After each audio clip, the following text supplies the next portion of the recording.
Eventually, we're gonna go live. I Eventually, it's was gonna say, happen. does it normally take this We're long? waiting. There we go.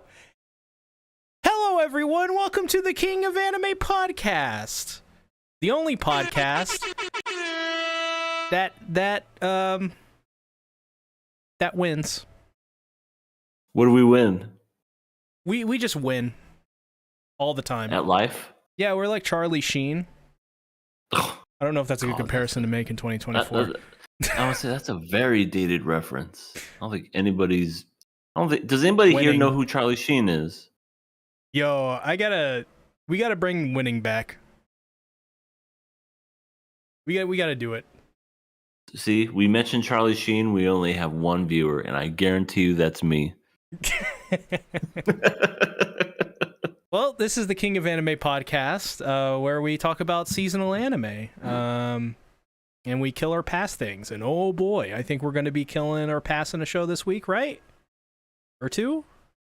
Are we? I don't think that's this week, sir. Okay, so next week it very well could be. So just got to get caught up with that. I was getting a little excited. Ooh. Calm your nipples. I must calm my nipples. Yeah, how is your guys' week been? Well, not too bad. Not too bad. This past weekend I got to play for the first time ever in my life Borderlands with you, C Tactics. Yeah, it was a lot of fun. That was a lot of fun. I'm dancing. Yeah, I know. I was like, look, who is this adorable little Claptrap? And you're like, Claptrap is the worst fucking human being in the world. And voiced by the worst human being in the world. Oh yeah? Oh, very. I know nothing about him. But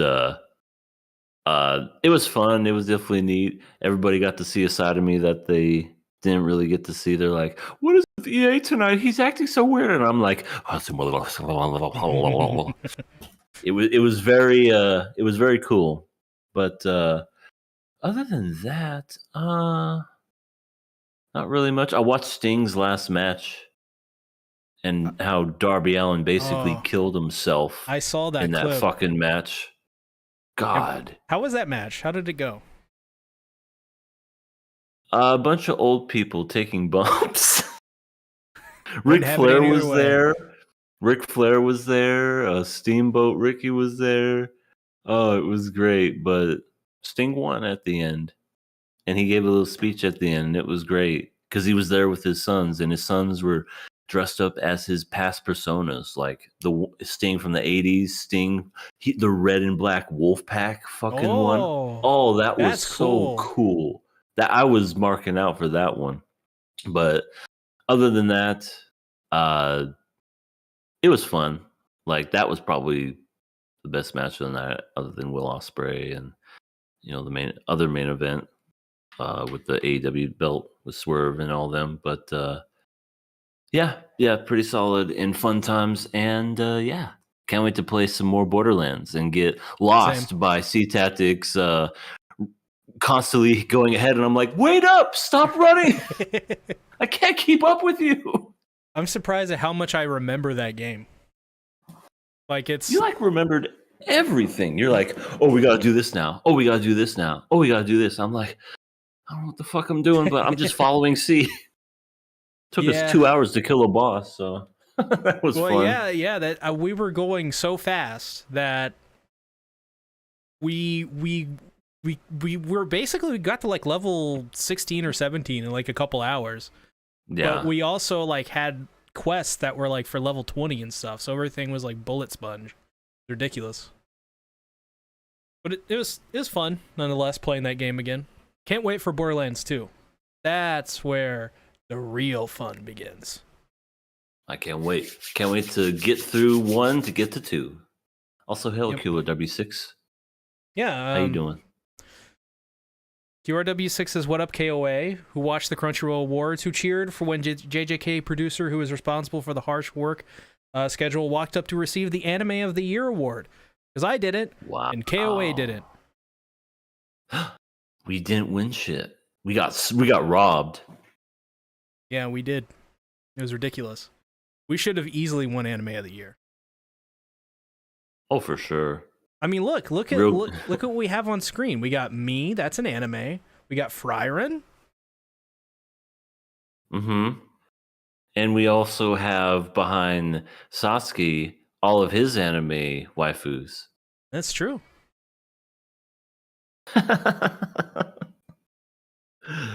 You know it's true, Satsuki. False. Whoa. I was not expecting that voice.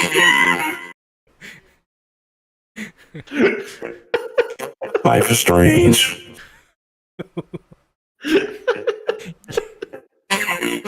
You sound like a destroyed stereo speaker.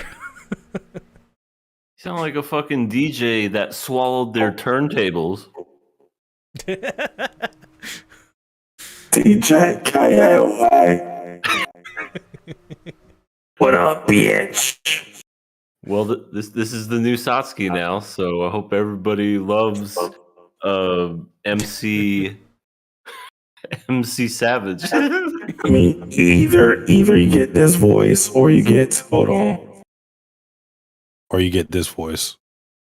Pick your poison. You sound kind of normal right there. I want to say you sound normal right there compared to what you had. I'll let the chat decide. Pick your poison. I agree. Well, yeah, we should probably go ahead and get into the news. And this week, not a lot. Hey, news. Now let's get ready for the KOA. It's Miracle! That's right, Mary. It is Miracle. I guess we gotta discuss the crunchy. Fuck, we gotta discuss crunchy. God damn it! The crunchy fuck. The crunchy fuck. Why do we gotta awards. discuss the crunchy fuck? The Crunchy Fuck Awards were very tasty this year. Jesus. And with Cheez-Its. JJK won. JJK won a lot. Like everything. This. So before we even get into this, did you guys know that and this is something they don't bring to your attention at all with Crunchyroll? The judges have 70% weight. And You're fat? Fan votes have 30%. Mm. So basically... It doesn't surprise me. Basically, they like picked the all the Oscars. winners. Yeah. Fans didn't really have a say. Yeah, it's basically like being a part of Film Actors Guild. Yeah, I doesn't surprise me either. Everyone hated it, rightfully so. I'm glad. Fuck Crunchyroll. They're a piece of shit monopoly, and I hate them. And they killed my dog. They killed your dog? Yep. 3 of them. They killed 3 of your dogs? Yep. I thought you had cats. That Crunchyroll anime VTuber girl they got came over to my house and curb stomped them. No! Yeah. That's horrible. Yeah. Yeah, it was pretty bad. Well, did you get revenge yet? Yeah. Did you avenge your pooches? No. I did not. What are you waiting for? Get up. Well, the reason I'm waiting is because I'm being watched by them. We don't care about that. You don't understand, Satsuki. If I make the wrong move, I'm dead. But see, they disrespected you by curb stomping 3 of your pooches. Yeah. Laffy, Taffy, and Quaffy. Are you gonna let them die in vain? Listen, my 4th one, my new one, is a chainsaw dog. And I'm hoping it'll fuse with me, and I'll become the new Chainsaw Man. I'll become Chainsaw Min. Chainsaw Dude. Chainsaw Dude. Dude Saw Man. Dude Saw Man. It's me. I'm like Chainsaw Man. But anyways. I think we lost the plot somewhere. Anyways, yeah. Outside of horrible jokes. These are, just some of the... We'll save Anime of the Year for last. God, there's so many. And you know what? Let's just go out of the major ones. Who cares? Best continuing series, One Piece won. Best new anime series, Chainsaw Man won, even though it aired in 2022. There you go. Best animation, Demon Slayer, of course. Best character design, Jujutsu Kaisen Season 2. Best cinematography, Jujutsu Kaisen Season 2. Best original anime, Buddy Daddies? Buddy Daddies. What? Yeah. Not Trigun? No. Anime original, right? Well, isn't Trigun Stampede anime original? It wouldn't count as an adaptation. Still. Well, okay, so here's the thing. We're putting way too much logic into the awards that they don't put any logic into. To be fair, with the Buddy Daddies thing, there wasn't a lot of competition. I've seen the nominees. It wasn't a lot. We got harem romance. We got other stupid shit. We got women kissing. I honestly don't know what the categories were. Think about it. How many anime originals did we watch last year? Well, we did see Buddy Daddies. I know that. I think there's another one. Didn't we watch another one? Well, I keep saying Trigun Stampede, but I guess that don't count. But shit, I really can't think of anything right off the top of my head. Well, either way, we don't watch much. Best director, Shota Goshozono, Jujutsu Kaisen Season 2. Best art direction, Demon Slayer. Best comedy anime, Spy Family Season 1 Core 2, because we gotta specify that. Wait, Season 1 Core 2? Wait, Season 1? What? That doesn't make sense. What? I thought That Season 1 was like 2 years ago. It was like in 2020. What? Hold on. Shouldn't it be Season 2? Hold on. Hold up. What year did this come out? Hey. Oh my. 2022. 2022. Yeah, that's not right. Season 2, aired in 2023, I mean, okay, what now the fuck? Crunchyroll's officially a joke now. They've always been a joke. Let's be first real. they curb stomp your doggies. Then they went ahead and said Buddy Daddy's best original anime. And now they can't even get the fucking years right. You've gone too far, Crunchy. It's probably because the reason why it's like that is because it falls in the fall season of 2022, and the issue is they didn't want to include that season since they do the awards like a couple of months afterwards, and some stuff is still airing at the time, so they don't include the fall season from 2022. That's why Chainsaw Man is in there, Spy Family Part 2, Mob Psycho. Was it all those Chainsaw anime. Man in the summer of 2022? No, it's fall. No, I remember that was fall. That series was really hyped in the fall. Bleach, Boy to the Rock, all that stuff. Yeah. Well, if nothing else, at least we got Megan Thee Stallion in some hot outfits.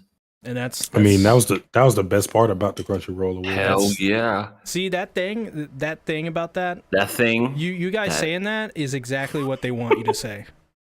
They want you to delegitimize their own award show, so that you can boil it down to celebrities and viral tweets. Basically, I fucking hate it.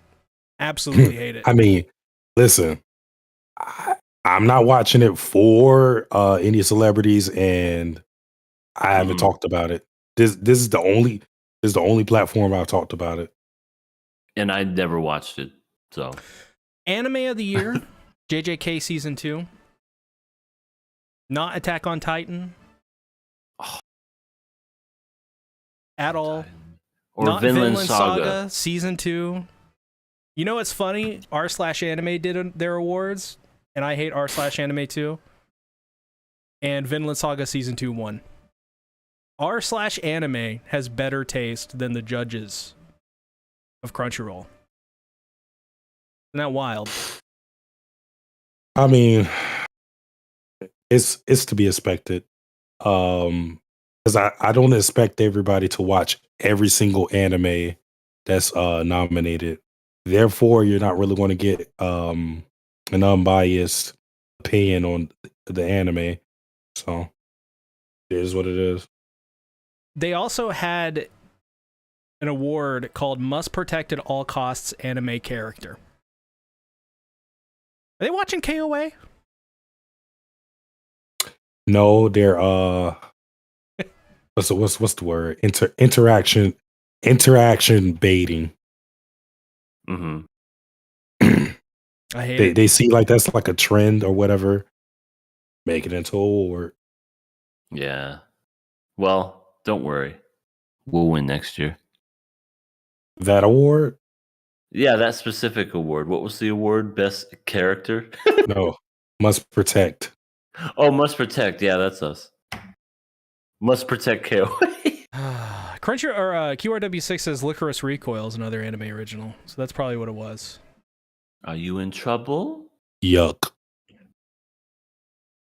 I mean, these awards suck. They suck every year. I think this was the worst year they've ever done, mostly because their own criteria for their awards didn't make sense for some of them at all. And some of them like one that didn't, I can't remember which award it was, but one of them won and it wasn't even in the right category. Like it didn't meet the criteria. Are you talking about when Aaron won like best antagonist or something? No, there was something this year where it was like I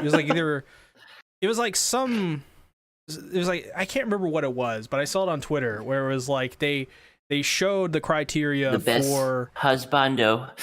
It was something like best art direction and directing. It was like something crazy like that.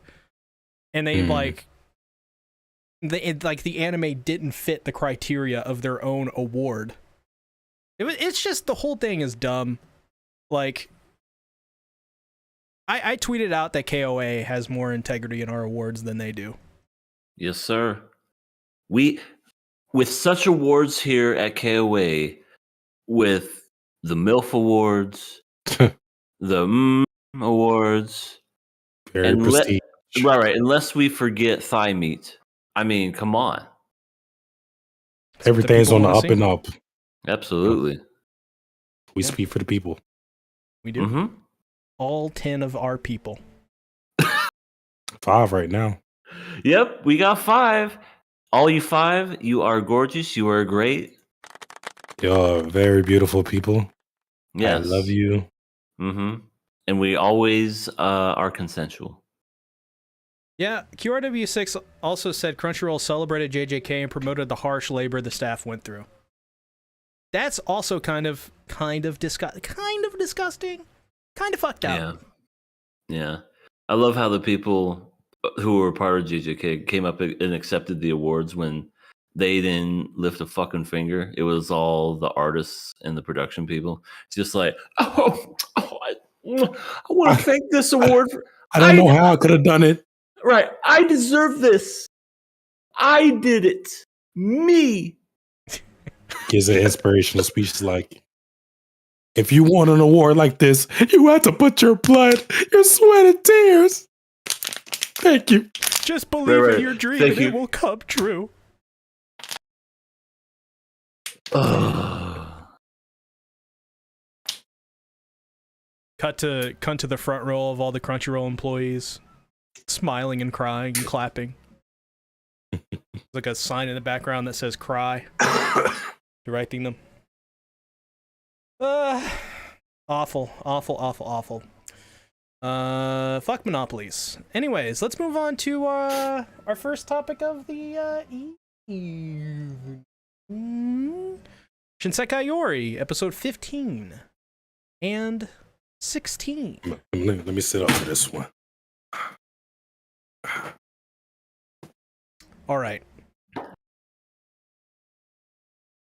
This show just gets better and better.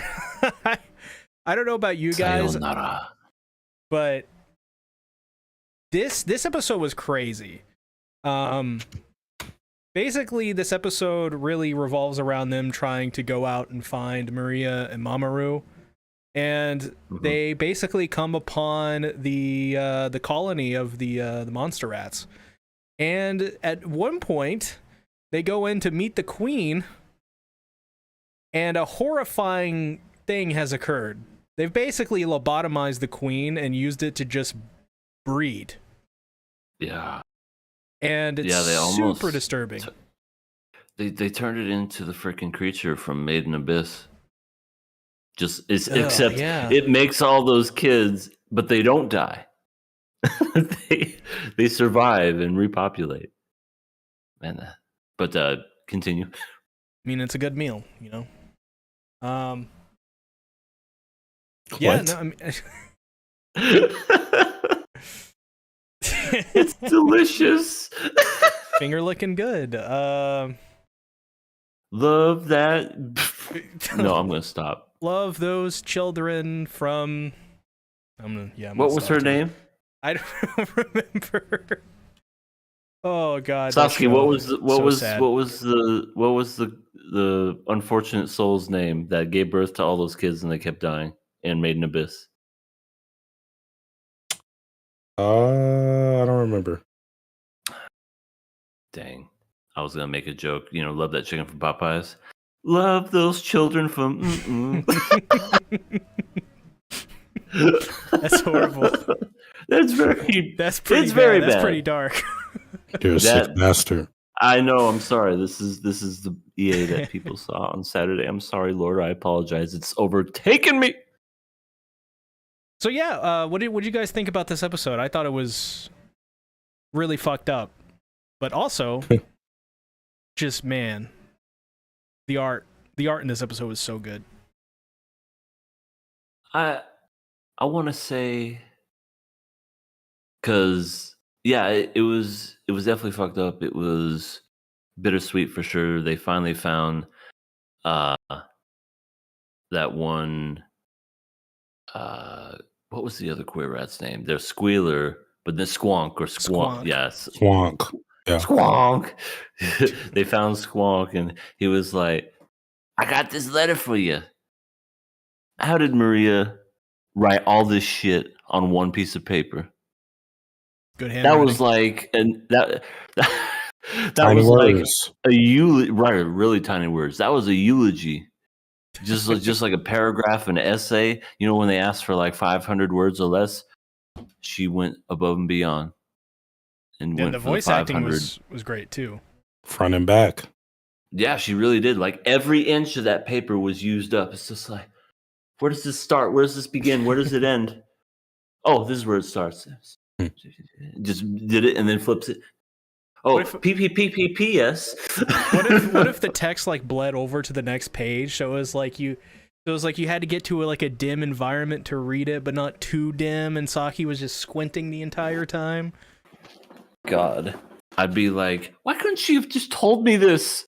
Wait. Why are we talking about the letter already? Because it happened like halfway. No. That didn't happen episode 15. Are you sure? That was episode 16. She got the letter at the end of episode 15. Oh, you're right. Because they actually had a fucking intro in episode 16. They had an opening, yeah. It looked like a generic fucking high school anime opening. You are my friend. You are my neighbor. I'm gonna treat you my love. And I knew something was wrong with it when everybody was happy. Okay, I'm sorry. I may have jumped a wee bit ahead, but okay. But no, when it came to this episode, yes, it was mostly focused on the absolute just, I don't know what it is with anime and just like dehumanizing things, where it's just like, what? She was going feral. She's a little crazy. And I'm talking about the queen of the queer rats and everything. And it's like, I don't know what's going on with her. We put her out of her misery. And now she's just happy-go-lucky and fun, just pumping out babies, but not having any kind of free will of her own. Isn't that just great? No. fuck's wrong with you? I mean, the way I look at it is that whole scene it's intentionally like on the surface very off-putting and disturbing, but when you think about it, it kind of parallels to what the society that we know, uh, the village belong, where everybody belongs to. It's kind of the same. It's the essence of the same thing. The same way they kill children to prolong the lives of everybody else. He basically sacrificed the queen to prolong their colony, because at least according to his words, because he's kind of like unreliable as a narrator. Just according to his words, if they didn't do what they did, they would have been wiped out. Which we already seen that she was going mad. So yeah, that is true. She was eating her own kind. She's just like, I'm so hungry. I want more. It's like, stop, please. No, I don't want this. But damn, they turned her into she looked like a fucking cog that you would put in a fucking clock. That's what she looked like. It was almost kind of like just this, I don't know, not even like a regular like human face. Well, duh, she's not human. But not even just like how she looked like before. It was just like, I am here to obey, pumping out babies. Giggity.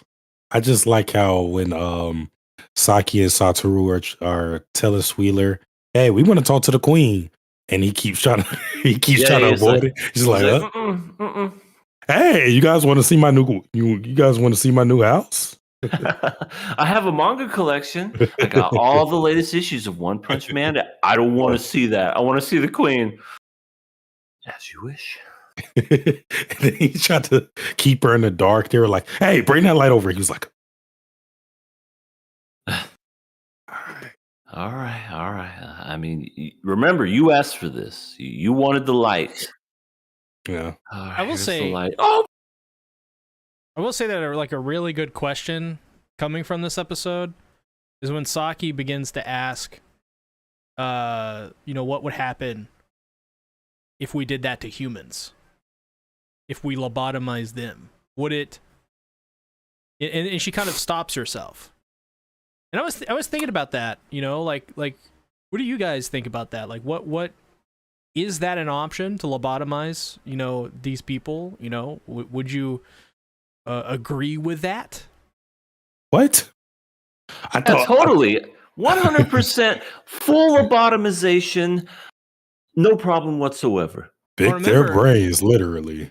Well, remember, these people sometimes can't even control their powers, and they go crazy and insane and stuff, and,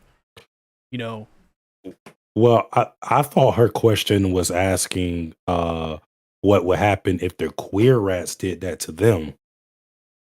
Yeah, that's what I meant. And I think that's an interesting question. That's terrifying.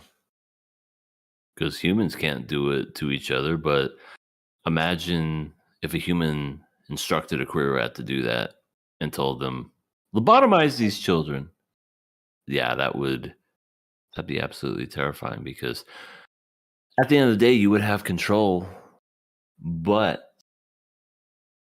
it doesn't look good for, I don't know, just humanity in general, because it's like, lobotomy is like a last resort when it comes to any kind of thing.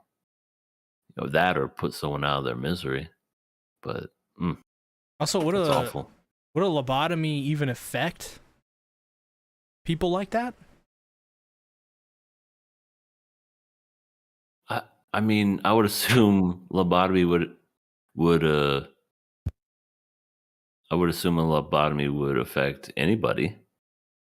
You know what I mean? But I don't know what it would entail or how they would go about doing it. That's just, I don't know. That's just, it's creepy to me. Creepy, for sure. You get to keep your own brain. A little piece of your brain after you're done. A little jar. We'll put a little jar for you. Yeah, you put a little salt. jar. Yeah. So that's a Simpsons Treehouse of Horror reference right there. It's like, oh, who's that? Who's that little man over there? It's not so bad, Homer. Once they take your brain out, they put it in a little jar for you. See, it's always near you. Hey there, little. Who's that? Who's that man over there? Is that Sasuke the Savage? Look at him. He's just adorable.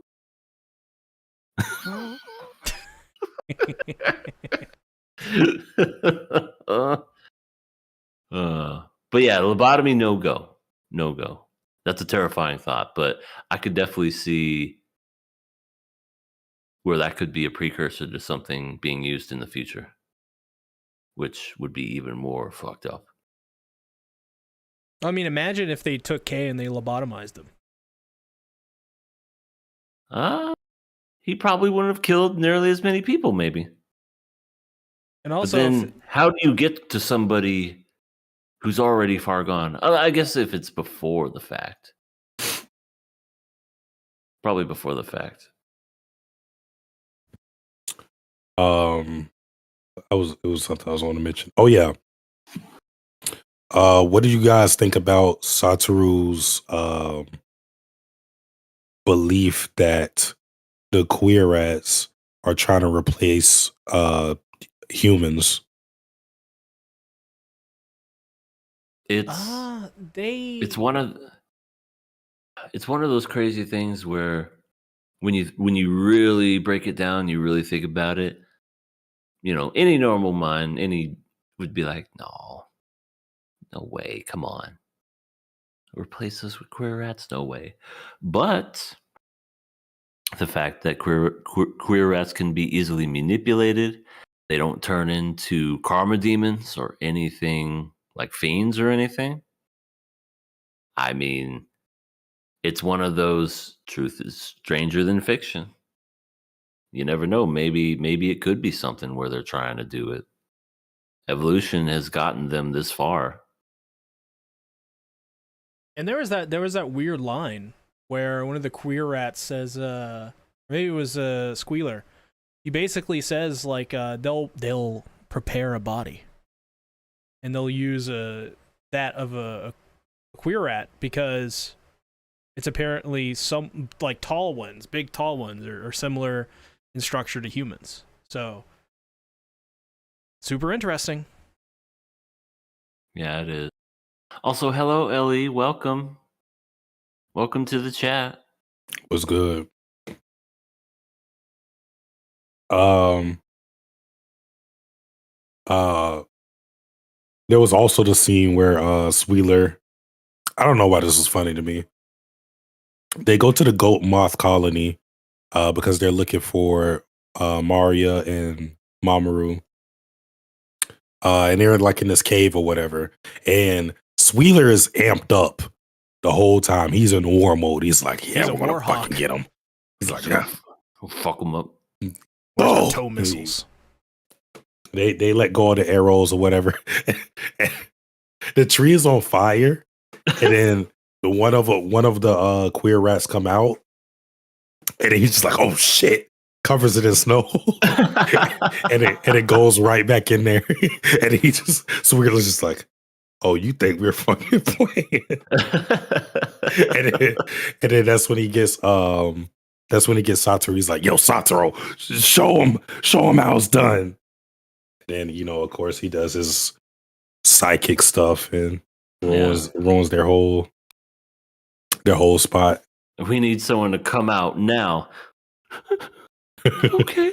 I could just imagine him inside, just like, yeah. Still out there. Like after the whole fact too, like after they had basically surrendered, Squealer's literally just going, yeah, yelling his face.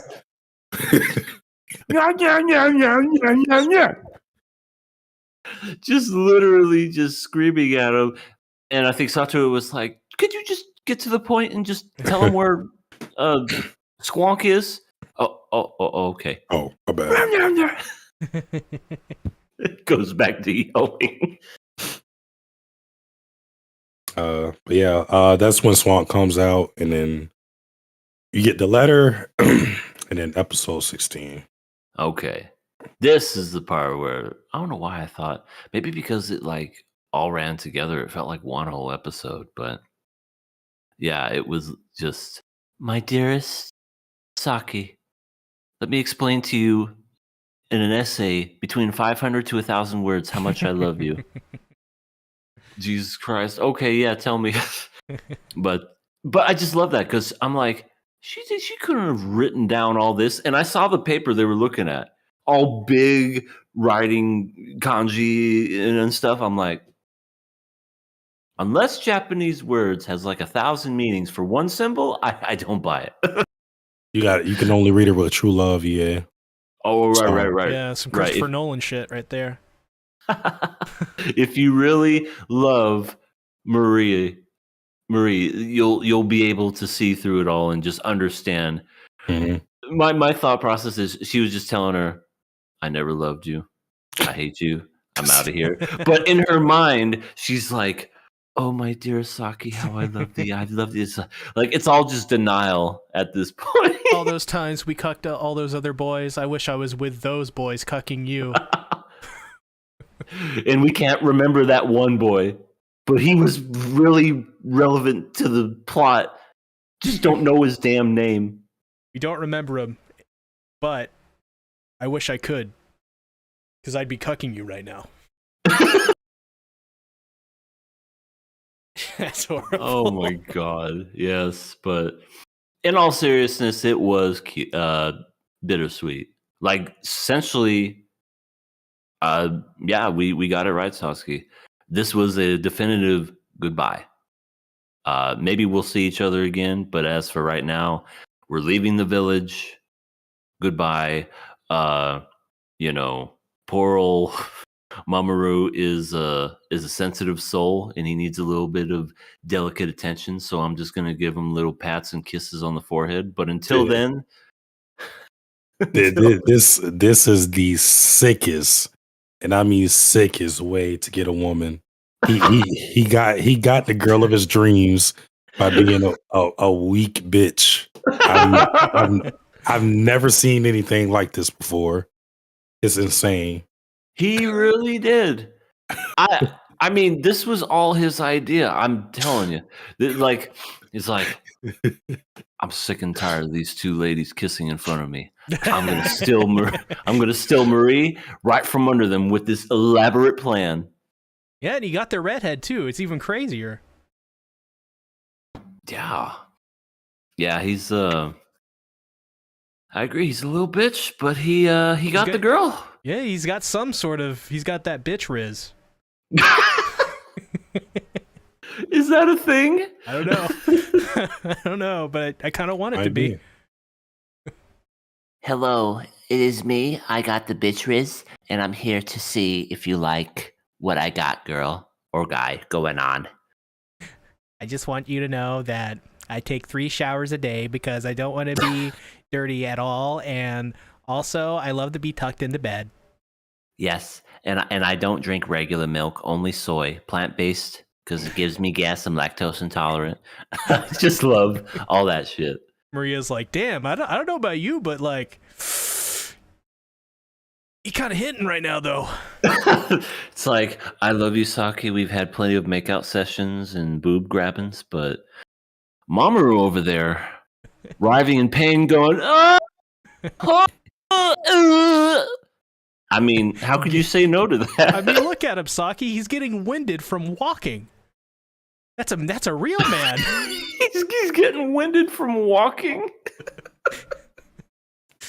Oh God, one of those tuck me in, mommy guys.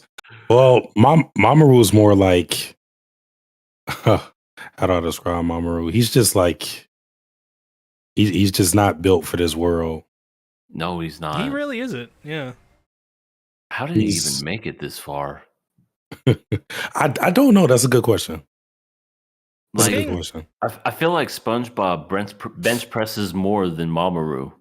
And mind you, SpongeBob has 2 stuffed animals, and he goes up, and he can barely get it up, and then he's just like, whew. I mean, Listen, SpongeBob power scaling is weird because you say that, but there's one episode where he grips Mr. Krabs by his throat and lifts him up all the way in the air. That's true, and his defense is hella high. He can take punches from flats to flounder, and it's a tickle to him. You're right. Yeah, I think SpongeBob's too sensitive for Mamoru. He'd have to go some like ABC shit. Yeah, as soon as he starts singing the fun song, he'll be like, stop. Oh God, so violent. Well, because that's stimulating my senses too much. That's literally what he does. As Sasuke's dying, that's literally what he does. He just holds his ears, going, no. What happens when Maria wants to get intimate? Oh my God, he's gonna start crying. They got positions for that. Oh, is this about pegging? No. Oh my God, dude! Imagine that. That's not where I was going. Holy shit! Poor Mamoru. He's just like mentally, he's already mentally drained from walking outside and putting on his shoes. Imagine how wild that would be if Maria did that to him.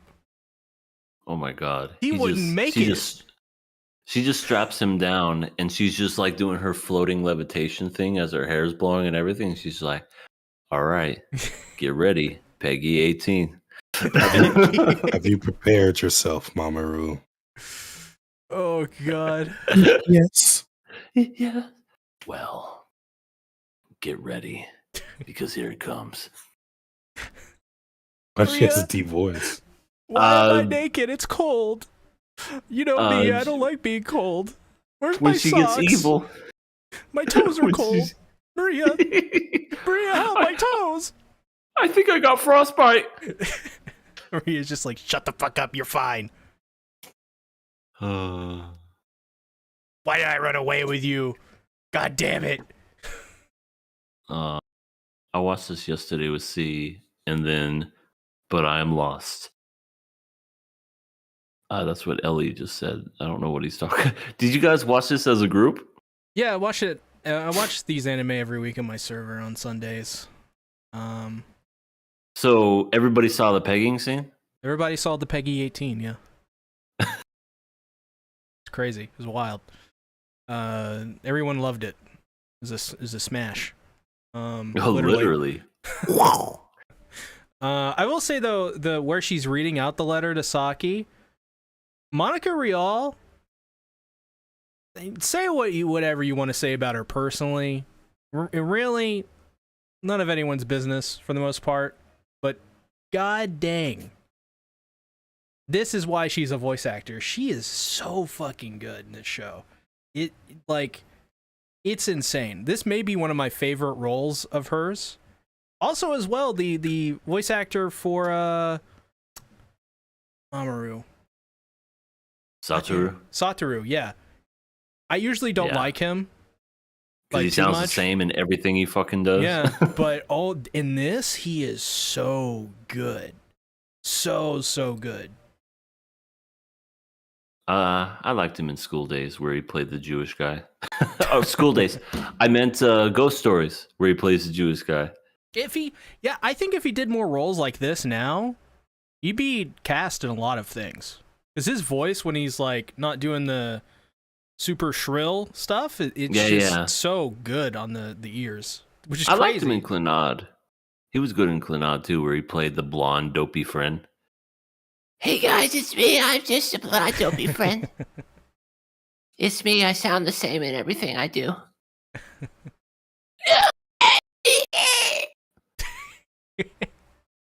That's what he sounds like. But then there's this scene in this episode where Saki has a bit of a nightmare, and wow, God, dude, the animation, holy God.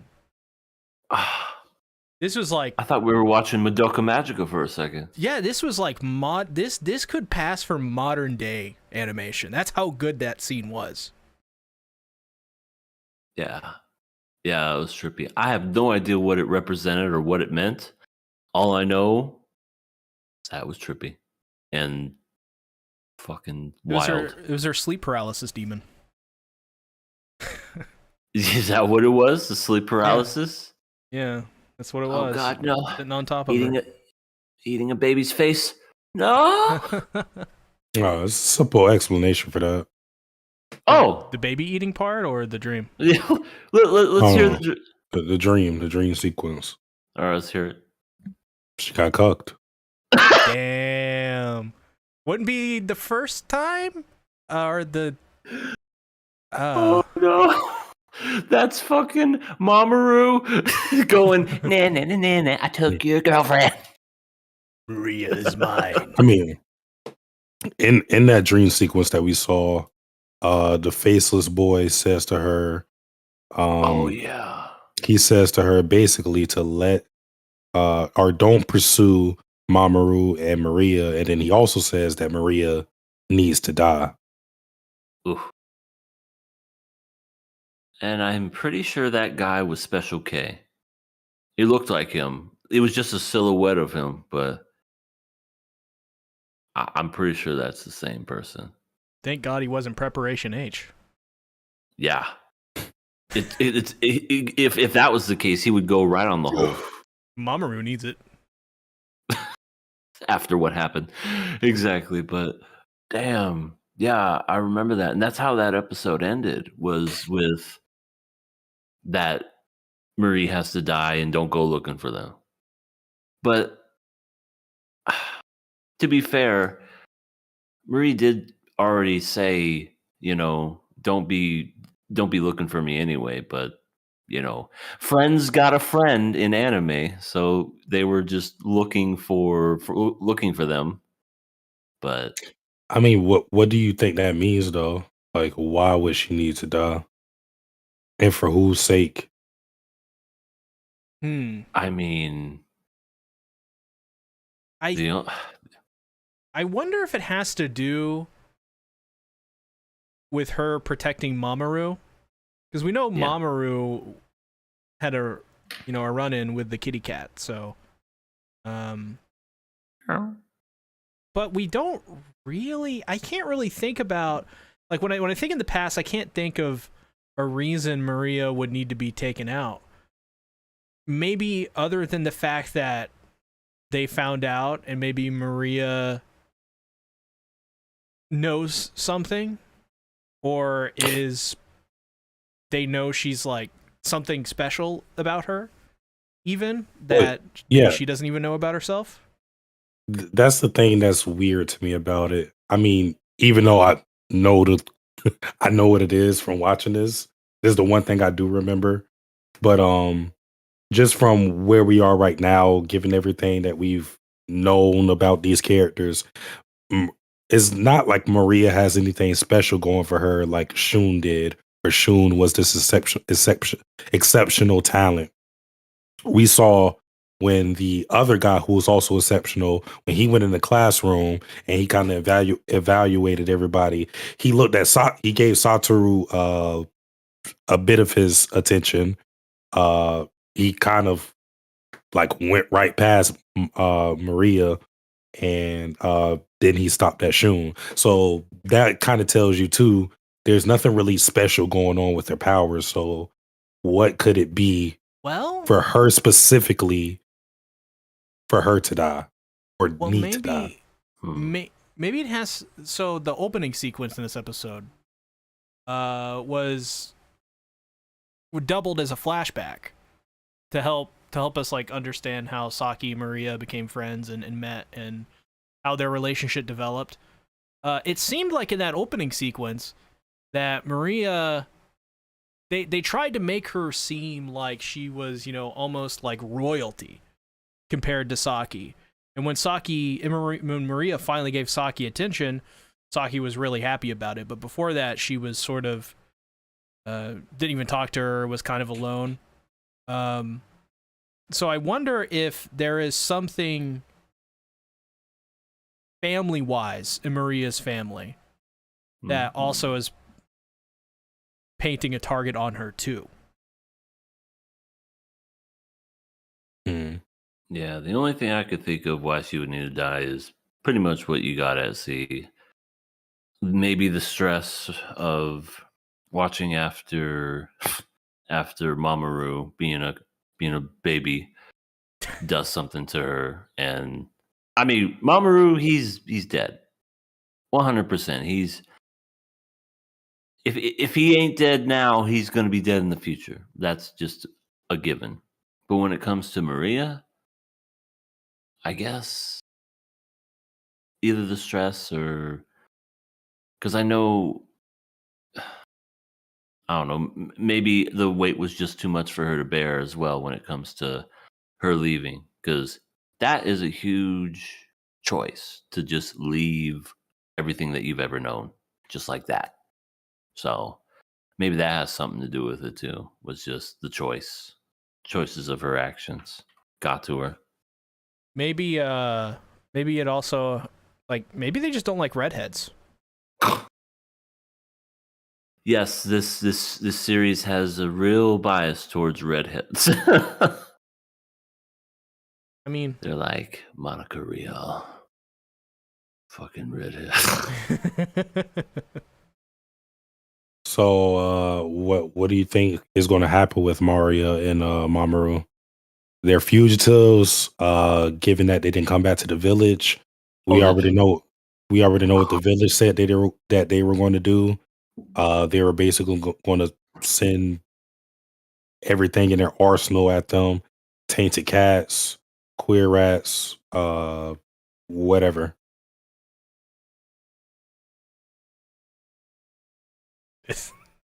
I think we know EA's answer. I think, yeah, dead, absolutely dead.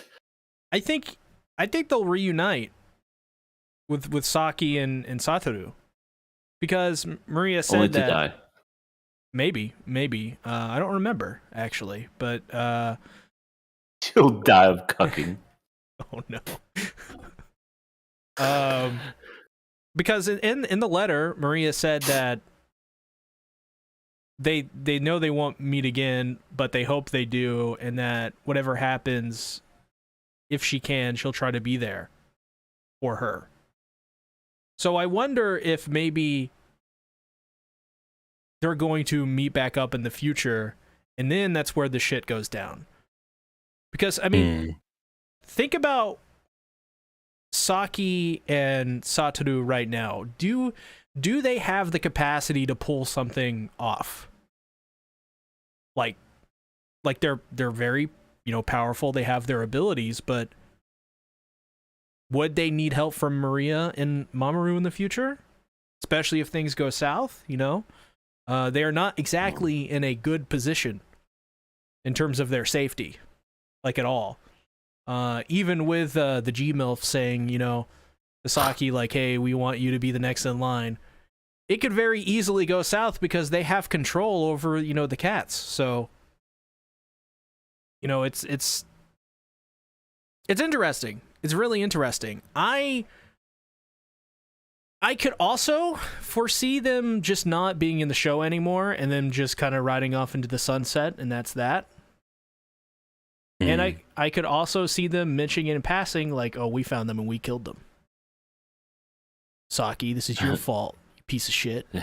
Here are their heads for proof. They kept Mamoru alive just because he's useless, so they're like, whatever. Watch. Every once in a while, we just poke him with a stick. He's in a cage. Watch. It's fun. See? Isn't that great? I want my chicken nuggies. I want my jockey milk. Also, speaking of chocolate milk, did you notice Saki and Satoru had relations? Did they do it? Gotta have some hot coffee sometimes. Wait, when did they do it? In the cave, in the igloo. They were just keeping warm. Well, no, Saki sort of breaks down, and Satoru knocks over a perfectly fine pot, by the way. What, like, Like, they had a fire going and everything. They didn't need to do that. But I guess... Yeah. Saki was worth them not eating that day. And also the health of that pot. Shame on them. Oh my god. But yeah, that's when it happened. Yeah, I guess they did have relations. Everybody's with everybody in this anime. I kind of like it. Because it's different, you know? We already made the joke, but it dead ass has more intimacy than Rent a Girlfriend. Yep. And it's not a romance show. I'm so glad you showed me that fucking 2-pager the other day, Sasuke, with the mole on her fucking thigh. Imagine if they did that. Imagine if like the whole series was building up to showing a mole on Mamoru's inner thigh. Oh. I'd cry. I'd cry. I'd actually stop existing. Like, you just be like nows. I would do be the like deuces and then just vanish. I would be like in Full Metal Alchemist when like the ghost leaves the body of Al. And it's like the little ghost, you know, that comes out of his mouth or whatever. Oh yeah. Just it'll be like that. Yeah, man, it's a shit series. I think we've established that, but it just never ceases to amaze me. It's trolling just for the existence of trolling at this point. Yeah. But yeah, no, I like that these characters do that because it makes them feel more. We're not talking about the mole. We're talking about Shinsekai Yori. These characters being sexually active because it's you know it's something that would happen, I think, and especially given their situation with all the tensions running high. I mean, when Saki woke up from her nightmare, holy shit, she looked like she was about to die. You know, she was all sweaty.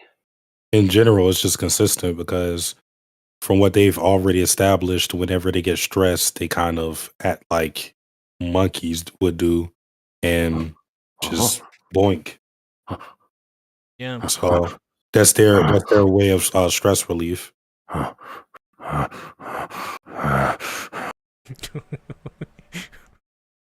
Well, that was a stress reliever. Yeah. I want them to do that in the series. Just growl like monkeys. Totally. Like, well, listen. They're just doing everything normal, like talking and everything, and then all of a sudden they just get stressed out and they look at each other and just like. Also, there's an be the first show that we drop in this format. Just drop it. Oh, come on. We can't drop a Nakaba. If it's bad enough, we can. But that means one of us is going to have our feelings hurt. I mean, if it's the person that did it, hey, or listen. That, yeah. If I lock in one season High School of DxD, I'm pretty sure my feelings won't be hurt if we drop it. Aw, I'd watch the whole thing. I agree. Let me use a better example. Just the first season, though. Everything after that is no good. I don't think I could even watch the first season, to be honest. It has been a long time since I've seen it. My tastes have probably changed since then. Maybe won't like it nearly as much, but hey, you never know. Sometimes some people have that sophisticated taste. You know what I mean? Yeah. Where's my fancy glass? But there's this interesting moment where Saki is like really stressed out and like Satoru is doing like a lot of work and stuff, and they really make note of that. Now this could have just all been leading to the fact that Saki was really stressed out and Satoru noticed.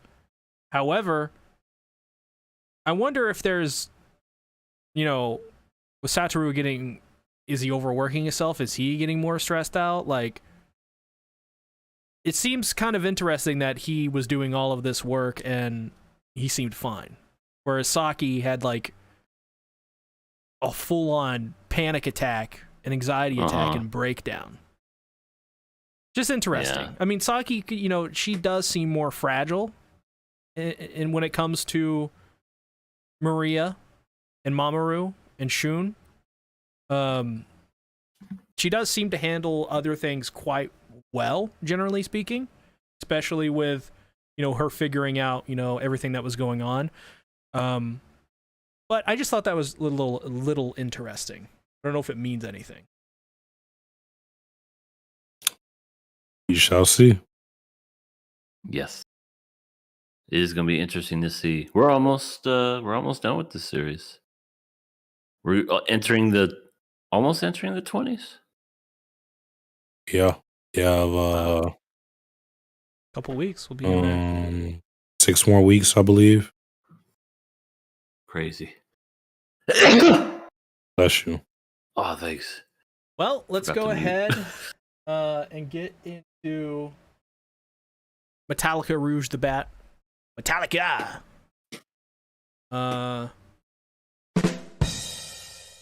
And I feel like the bells will be tolling for this series next week. And they'll have to call, and we will be the master of puppets calling the strings and using our disposable heroes to inflict damage incorporated. But see, won't this show have darkness imprisoning all of us? All that we see? Absolute horror? Well, as we both know that I cannot live, I cannot die. Everyone life in hell.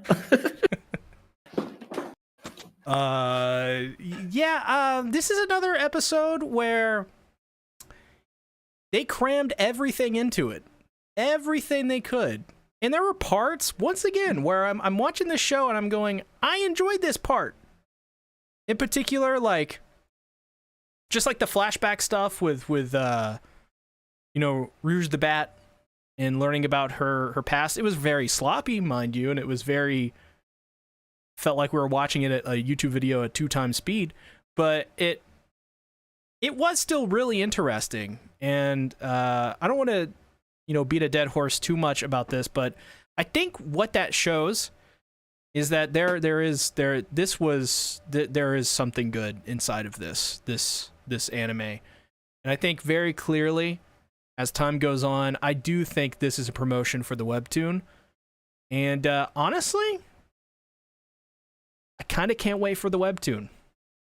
As long as it's better paced and someone's car alarm is going off outside, it's distracting me. As long as it's well paced and keeps a lot of the same, at the heart, the same designs, generally speaking, I think the webtoon is going to be definitely the way to go. But for the anime, it's not horrible, but it's about, it's like a 5 or 6 out of 10, 6 out of 10 at best, I would say at this point. And I don't know if there's really any reason to watch this unless you're someone who's super excited for the webtoon, or you really like everything else around it besides the story. Rouge is hot. Is she?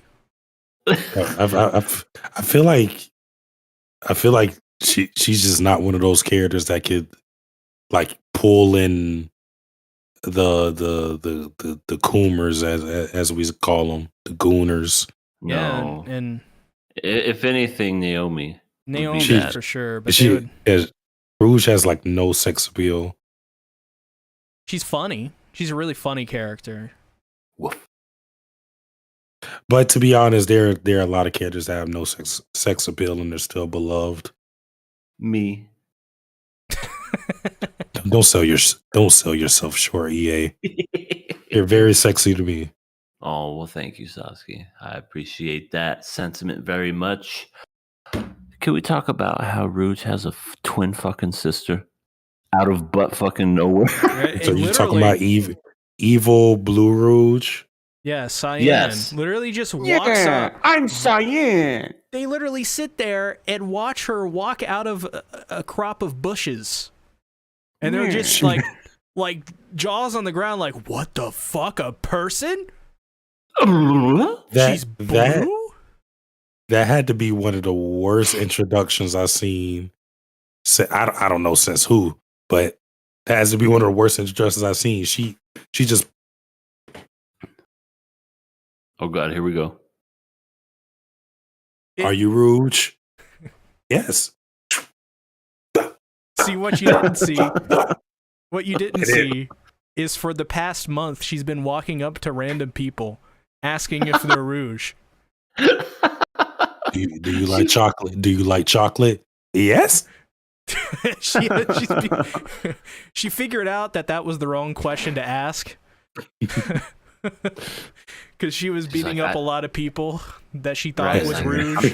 People that obviously shouldn't be Rouge. All of them cannot be Rouge. That old man. I guess there's no way that's my sister. Don't like chocolate. Yeah, that was really, really dumb. It's basically her with green or blue hair, the Karen look, and then just, I will defeat you, big sister. Why? I must protect my family. Why the fuck does she want to fight her? She just, my issue is she shows up, transforms to kill her, says, oh, you're not going to fight back? Okay, I'm going home. And then I'm like, what? And then she shows up at the end of the episode and is like overseeing, like, and she was like the last person that you saw too. So I'm like, what was the point of you like leaving? Who are you? Why did you leave? Well, I guess we got the reason, but I still think it was a stupid reason. But what the fuck was that? Yeah, it's so random. That was so pointless. But QRW6 brings up a good point. KOA has a bad rep with female cyborg series. That's true. Don't know how to say it. Vivi and Tact failed, so the drop is incoming. We can't watch Ghost in the Shell now. However, or Nier. However, I do think this is the best robot show we've watched. Oh, I think so. Vivi, it's better than Vivi. But maybe Tacto P is a little better than this. I think I laughed at Tacto P more. Yeah. And the illusion for Tacto P lasted longer than Metallic Rouge, at least for me. And Sasuke, how could we forget? Oh yeah. Chiropractor. Successfully eating 3 pancakes in a row. Oh. Shut up, boo. She didn't even need dirty lake water. Speaking of, I mean, that's one good thing I could say. I legitimately like her character. Well, I guess I could say I like Rouge, but it's not enough. Yeah, there's also like, I feel like the dramatic moments in this episode were not very good at all. Like Noid dies, who I didn't know that its name was Noid until this. Oh my scene. God. Who the fuck saw that coming? And they were like, he was literally standing up while bullets are whizzing by him, going, "Hey, zoop, zoop, zoop, everything's okay, zoop, zoop, zoop. I don't think I'm gonna fucking." Remember to take care of yourself and stop eating all of that crack cocaine. It was so. I'm sorry. That scene was funny as hell to me. I fucking died. No, he died. Oh, excuse me. That was in poor taste. It was so dumb. The dudes come out with their guns. He's just like, "Hey, we're over." Whoa, those bullets are getting very close. You're about to hit me. It's like after they hit him, after they hit him, they go like, oh shit. Was that a human? Oh my! And he says, no, it's a need. And they go, Oh yeah, the guys like they keep asking him, is it a human? Is it a human? No, it's a Neen. Okay, good. Oh! All right. Oh, Let's okay. move on, everyone. Okay. All right, We're everybody, in it's the okay. It's just a robot. Nothing of value has been Those lost. guys were absolutely American cops. Absolutely. What's the Dragon Ball super meme? Don't shoot. Don't He's shoot, black. don't shoot. Oh, no. This guy is don't not shoot. black. He's not black. Yeah. Oh that, my God. So yeah, that was... If anything, that's probably the highlight of the series because of how unintentionally funny it's supposed to be, even though it's not. You know that they wrote that up going, oh my God, this is going to be such a tearjerker. People are going to fucking cry at this one. And everyone... It was a tearjerker. I mean, you literally have tears, but it ain't for the reasons of being emotionally invested. It's more of a, this is so fucking stupid. they like pinned the script like 9 months ago, and they were like, this is perfect. And then the next day they were like, yeah, you got budget for 12 episodes. And they were like, oh man. No. Yeah, legitimately, that's the sad part about it. Is you could, every episode you start to see more and more the wasted potential. This story had a lot of potential. And like I said, in almost every episode, you could see flashes of it. And this scene could have worked out better if this was episode, let's say 18 instead of episode 8. We're on episode 8, right? Yeah, we're on episode 8. But because we haven't seen much of Inspector Ash's and Noid's relationship, for one, it doesn't hit on that level.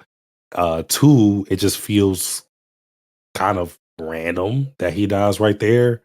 Like I don't really see what's going to be the significant impact in it. I guess the scene is to show that humanity has no regard for Neens, but we already knew that. So Right. It didn't really. I don't think his death served a good purpose if that's what they were trying to show, the cruelty of humanity. Yeah. Also, it's just weird. A lot of these characters were just standing around this episode while things were happening. I think one of the more egregious ones that kind of goes under the radar is Naomi. What the hell does she do in this episode? What does she do, period? What is her job? I know Yeah. she gave us like her description, but what does she actually do? I thought she was going to be like a cool, like, lady boss detective girl. Like with like a revolver and shit. Yes, I feel like ever since they revealed her as the mole, her character has done fuck all. Like literally nothing. But even then, when you really sit down and think about it, her character, she eats a lot of food and tells Rouge what to do. Like that's her character. Pretty much. When you really think about it. She doesn't have this, I was a young city girl and I, looking to make my in a bit. No backstory. I mean, to be fair, none of the characters have them either. But I agree. We didn't really have time for all that because you said it best, see. They had the script, they had the idea for it, and then all of a sudden, we'll give you 12 episodes. Fuck. What? What? They literally should have just like, I guarantee you this was a production committee that fucked this whole anime up anyway, so it would have nothing would have changed. Always. But they should have sold this to the people that they needed to sell it to as like Shinichiro Watanabe like show, like with Blade Runner aspects and like futurism and transhumanism and all these like and robots and shit. And I feel like we just didn't. I feel like that's what it's supposed to be, and we just got none of it.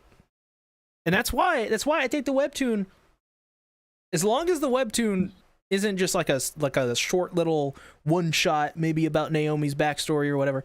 As long as it's like a full thing where it's adapting the entire story, more, we'll say correctly in this instance. As long as it's doing that, it's going to be a great webtoon. So we'll see. So I gotta speak on a serious note about probably the moment I disliked the most in this episode. So Jean and Rouge are having a conversation. Because this is, and there's some other moments I got to talk about before, but this is the one I want to focus on. Jean and Rouge are having a conversation outside where they're basically talking about what's the right move as far as freeing the Neens through the Eve code, because we found out about Rouge's and Jean's mom and why the Immortal Nine was made in the first place and all this other stuff. And yeah, they have the conversation about whether they should free Neens, because obviously if they free Neens, it's going to cause a lot of ruckus and chaos due to them being oppressed and whatnot. And so Rouge is thinking in their mind, we should free all the Neens. And then Jean is like, no, I don't think that's a good idea because of the consequences that may follow. And then Inspector Ash jumps in there and says, both of you guys are right. And then I go, huh? No, he's objectively wrong. If we're the most simple way to put this, the easiest way to think about this, Neens are slaves. If you think it's morally right to go, yeah, we should keep up the status quo of keeping people that we know are intelligent as any other humans and should have human rights. If you sit there and go, I don't want to free them though, because they might beat me up for calling them that one slur that one time. I don't think it's a good idea. Metalhead. That's not how it works. That's not how it works. So when he jumped in there and said, both of you guys have a good point, I said, no, only Rouge is right. He can't say that. I don't know, man. That was just, it felt like they were trying to say something profound by giving you these opposing views of philosophy and all. I'm like, no, it's very simple. Neens are just as intelligent as humans. The only thing that separates them and humans are the mechanical body and the fact that they need the fluids to survive. Other than that, they are just like humans.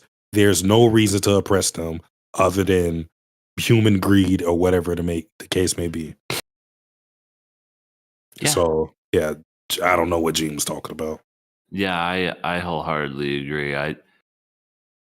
I'm impressed whenever shows or movies usually like to take the stance of stuff that everything's not black and white. Sometimes there are shades of gray that can be displaced.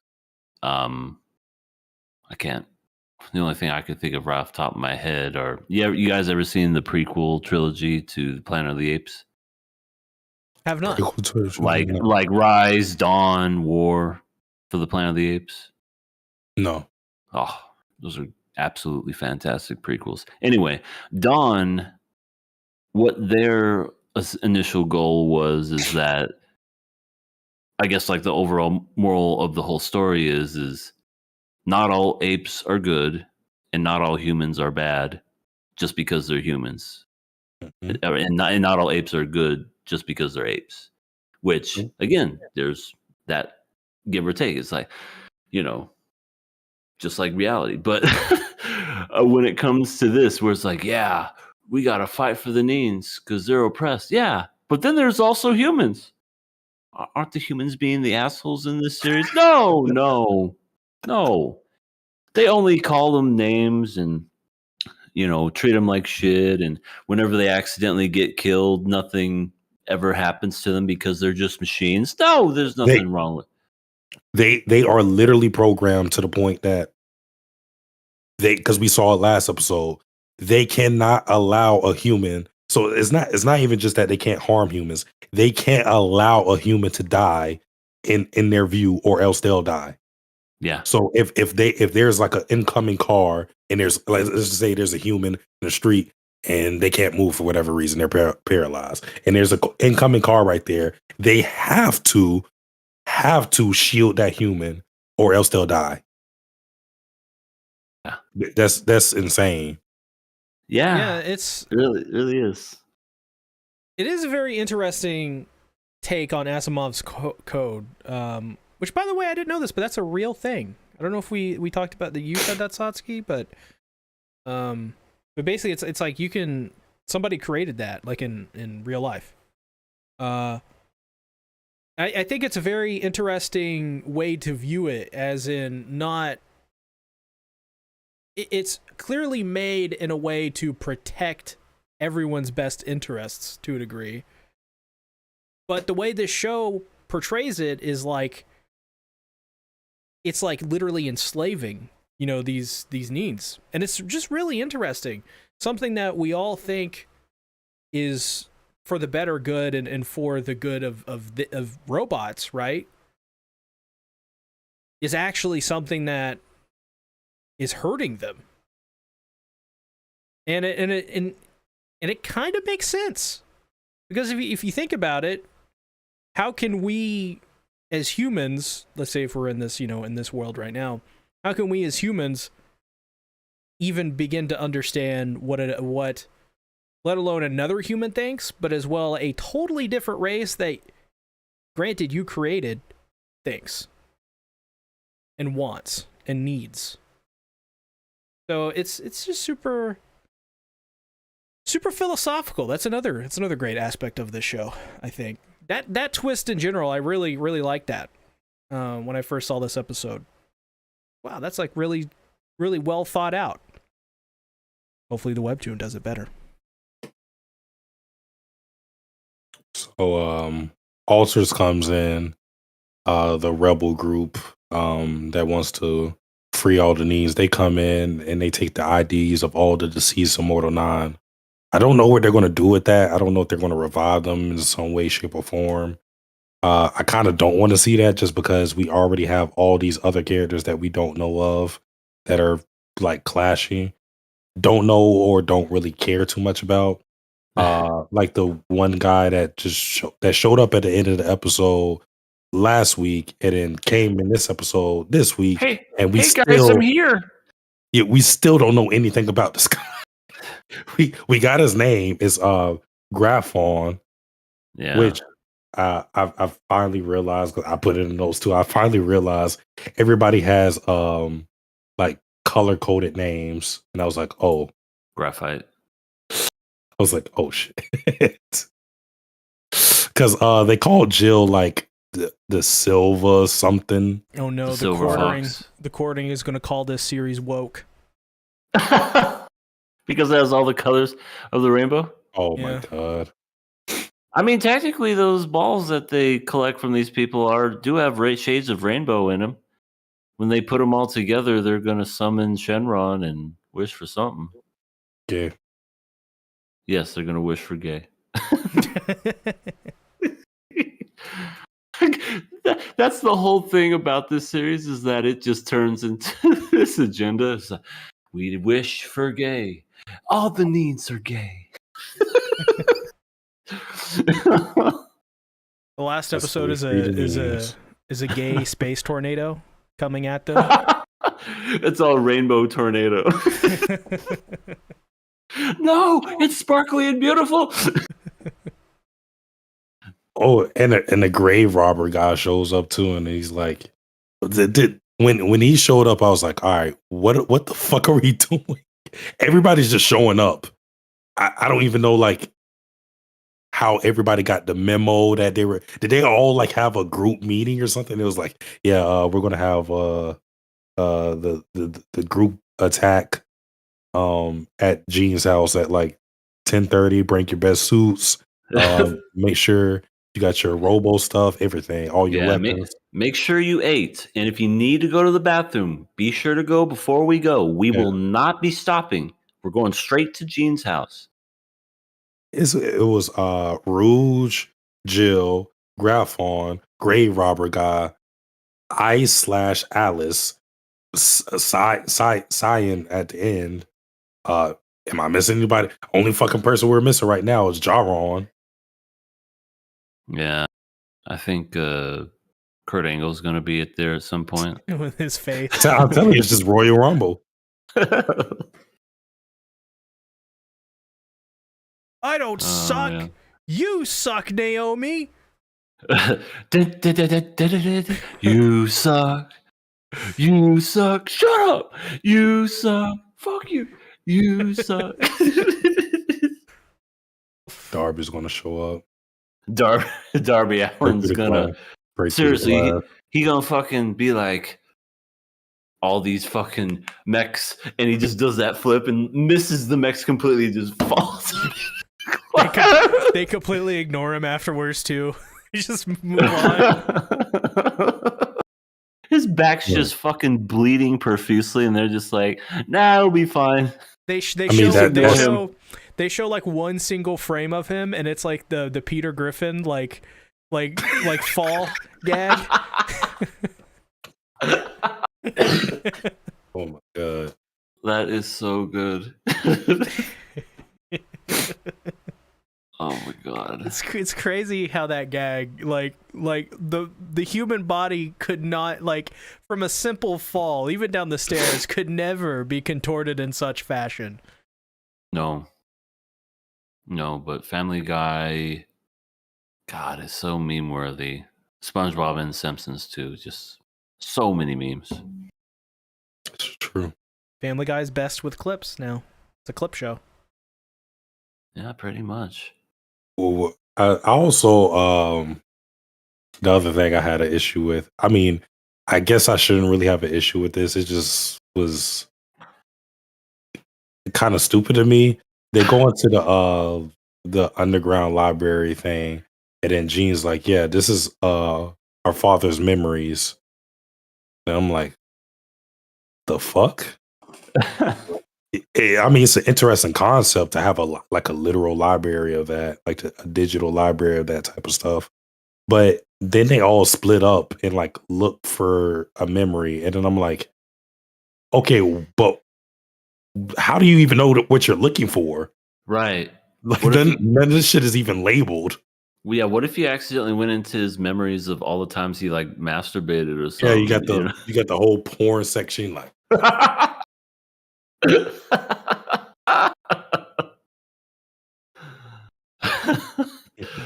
Yeah, that's like finding a needle in a haystack. Like, no doubt, it's like, and it plays like video memory. So just imagine, like, you say in first person. Oh god! Oh my god! Like it's Cyberpunk. It's me being born.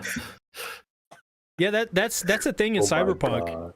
That's like a whole aftermarket where they're like, it's called BDs. You get to experience from their point of view and their feelings. Whatever you want, as long as it's recorded. Interesting. BD, and then at the end, SM. I mean, what's more important, BD or SM? I think both are important. Put them together, they make a super group. I used to have a podcast, believe this or not. Before us, you were cheating on us? I totally forgot about this. We had like 10 episodes too. Explain yourself.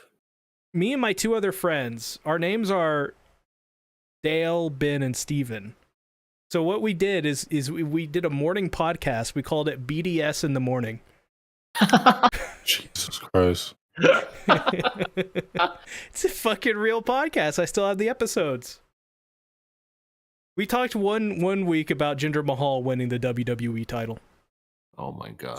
So that was 2017. Yeah. It was good. It was a good podcast. Great stuff. BDS in the morning. BDS in the morning. BDSM. URW6 says it's real glass. Cry me a river. Light Roller says, did you wear leather? No, but we were hell bent for leather. Yeah, that Jack Perry quote. He was making fun of CM Punk. That's what got him fired from AEW, by the way. Was CM because Punk? He didn't like. Yeah, because Jack Perry said that on live TV when they were in the UK, I think. He said, "It's real glass. Climb me a river." After he flung himself onto the car and like made a dent and broke it or whatever. I don't know. I think CM Punk said something about real glass or whatever. I don't know. So, and then CM Punk went, "I heard what you said backstage, motherfucker. You wanted it." And then they just started fighting backstage, and Tony Khan was like, "That's it. You went ahead and you fought the Young Bucks and Kenny Omega. You turned the tables in the wrong direction. Seriously. Now take your shit and leave. Go back to WWE and fucking tear your Achilles or whatever you did at the Royal Rumble." And honestly, so far he's been better in the WWE. Isn't that crazy? with that one match. That one match, yeah. He was pretty good. Pretty good. Yeah.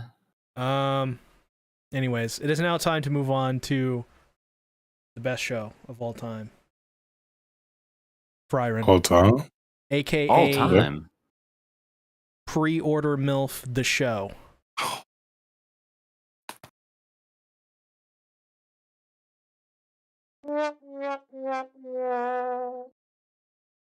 What you did see. Why are you looking at me like that? The man's already sick, and now you go ahead and you do this to him. He's leaving. Yeah, he is. Oh wait, no, he's not. Wait, he's judging me. Yeah. He's gonna keep looking behind too. Nope, that's it. Yep. Dang. Well, I guess now we know. Who's the MILF? Fern's the pre-order MILF? Wait, why is she a Oh, because she's young? Yeah. And her personality fits it. A MILF? Well, like a future mother. That's the, Yeah, she totally fits the scheme by literally just wanting to kill her master. Master. Yeah, no, this episode was, oh my god, welcome back, orgasmic. It was it was so good. Basically, we got to see Fern and Frieren take on Mud Frieren. It was Sasuke, great. You take that back. Bald Guy So made it. It's not true. It's impossible. Saitama? Yeah. No. Okay. No. I don't believe it. It's not your fault. I don't know. I don't want to believe it, man. You had to heal, brother. He's alive. He made it. He died by 38. In the you have to face it. You have to. May you fly from He'll be down there. He's waiting for us. in the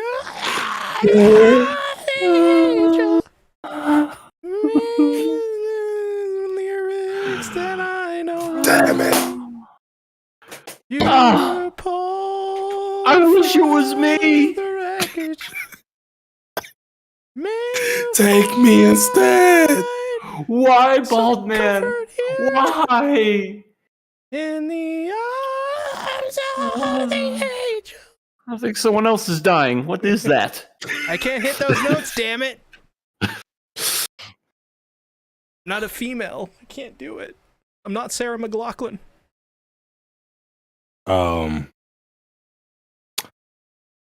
So that is the second thing I wrote.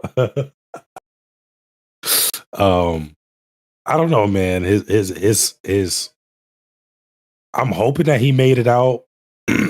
He's our champion. But considering that the other guy made it without fighting Sense again, he probably died holding Sense back, because if he would have used the golem, then Sense would have just attacked Dunst. I don't know how to say his name.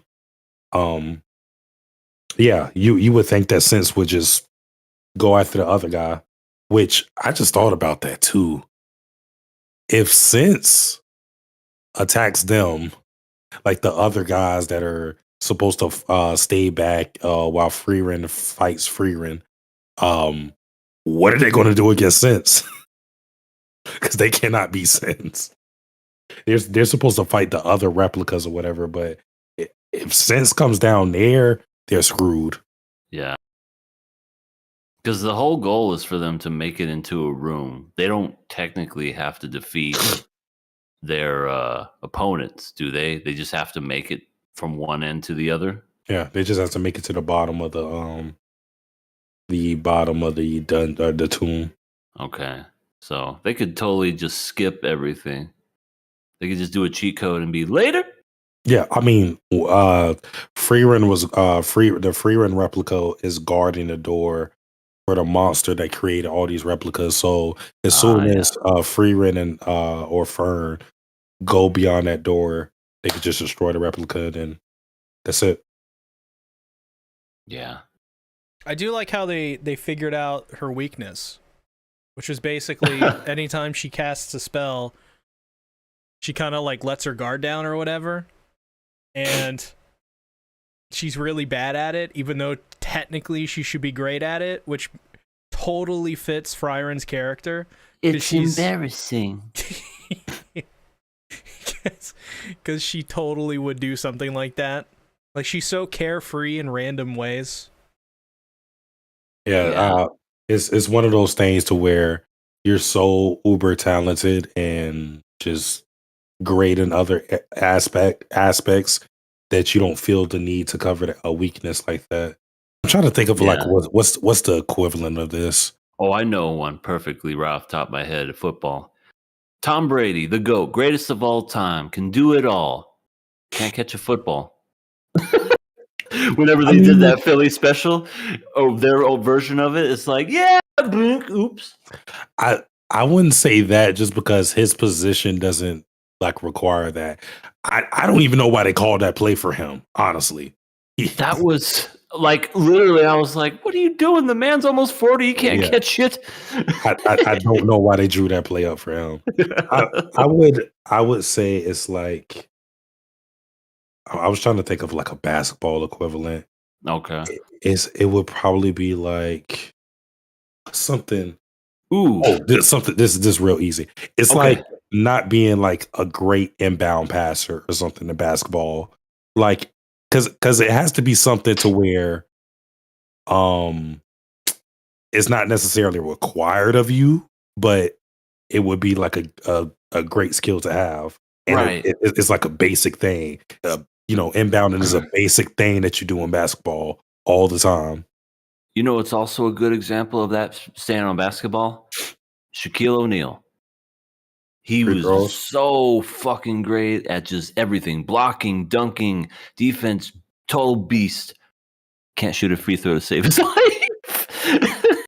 Also, every once in a while he'd get it, but God, just see the man take a free throw shot is like, I don't know, like, what is he doing? He's got one arm, like the ball's like barely fitting in his hands. He just throws it like that. Also, Roman Reigns not being able to, win a match without cheating. Oh, right. He can't win a match clean. When's the last time he won a match clean? 2 years? 3 years? It was 67 years ago. The Rock was still a kid. Yeah, but you may have known him back then as Mamoru, but he grew up and became Roman Reigns. Oh, Mamoru became Roman Reigns? No way in hell. No, that's why it says acknowledge me. Maria, acknowledge me. He always has visions of being cucked. Oh, so yeah, your guess I think was like 6 people passing the exams, or was it like 8? No, it was 6. So based on the numbers that we have right now, it's looking like 11 may pass unless something crazy happens. See, I was afraid of that because they made it seem like this was the test. Oh, she doesn't pass anybody. She's a tough cookie or whatever. And now half the fucking class is going to make it. They're going to waltz right in there. I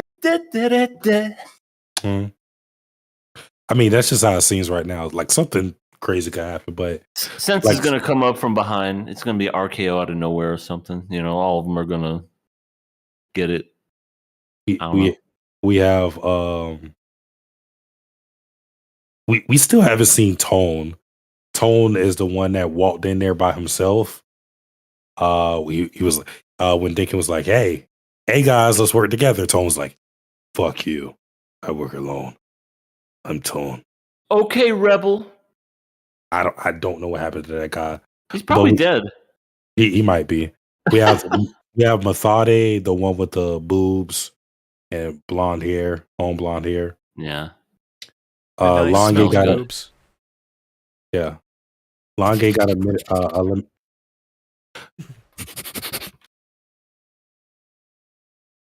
Longe got eliminated. Frieren's there. Luine's there, which I don't know how. Well, actually, I'm gonna skip past that. Luine, Kane, Fern, Lan and Ubel are somewhere. We actually have not seen I mean, it could be. We actually haven't seen Werbel, which I mean, they beat their replicas, but we haven't seen them in a while. So that whole party is MIA. Luine and what's her face have been doing wrestling moves in the background this whole episode. Did you see a couple of those? They did that one where she takes the person the surfboard. I was literally like, that's a wrestling move that she's doing. That's hilarious. Fighting lesbians. That's their tag team name. Introducing the Fighting Lesbians. Remember in WWE there was actually a tag team called the Lesbians? They fight for LGBTQ rights and they fight for humanity. They come out riding the same gay tornado that destroyed Venus. I mean, that is kind of tough. And yes, Ellie, I am feeling very good. Thank you for asking. So we have Dinkin's whole party, Dinkin, Lawfin, Richard, Dunst, and yeah. Oh, and by the way, I really like the little banter between Luine and Richard, because Richard's like, why do you keep calling me old man? And oh yeah, Luine's like, I just don't like you, bro. Yeah, and I love that. Man. I love that what Dinkin says, like, she doesn't like you. She hates your guts. Yeah, Dinkin's pretty cool. I mean, I've always thought he was cool, but he seems like a cool guy that I would just like hang with. Like, he would be one of those guys at the bar that it seemed like he would just tell you a whole bunch of far-fetched stories. Did I ever tell you about the time that I fought the strongest mage? I was this close to defeating her too. And you just listen to them talk. You're like, keep talking. Yeah, keep paying for my drinks. Right, exactly. You keep paying for these. I'll listen to anything you have to say. But yeah, it seems like a lot more people may pass, which I won't have an issue with if the last test ends up being like a tournament. I want a tournament. Fight to the death. You don't got to fight to the death. Just break the other guy's leg. Fight till they're paralyzed. Near death. There you go. I want that. Rob them of their children. Yeah, you could do that. Yeah, and castrate them. This episode of the podcast is very, very unhinged.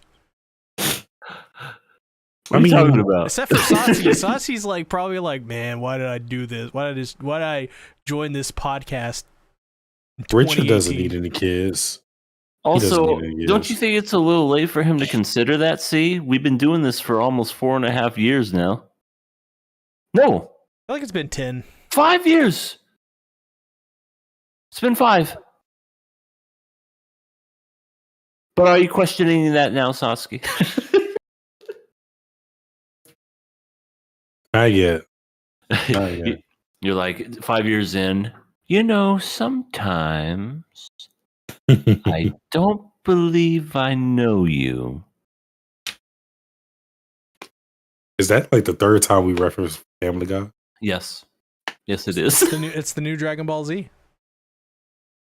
I mean, Dragon Ball Z is old and busted.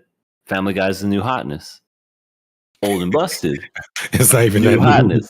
I know, but whatever. It's great. What else? I mean, there's like a whole section of the episode that was pretty great. It's dedicated to the old elf. Well, I just want to say quickly, not even talk about like what happened in the whole flashback. I really like the structure and the direction of this episode when it came to that stuff. Because I'll say for myself, when Frieren and Frieren Replica are having their fight, and it was like, epic small time fight. Small time as in duration, not like scale. And Fern is about to deliver the hit. They cut to the flashback, and initially I was like, what the fuck? Why did you do that? Why are we going to this random ass flashback when Fern is about, when we're heating up with the fight and Fern is about to, actually hit Frieren? I thought it was an odd choice at first. The whole thing plays out. And basically the whole point of the flashback was Flamme's, I won't really say her desire, but the consequence of Flamme spreading magic throughout the world, basically, and how she gave humanity a chance to fight on par with all these demons and whatnot.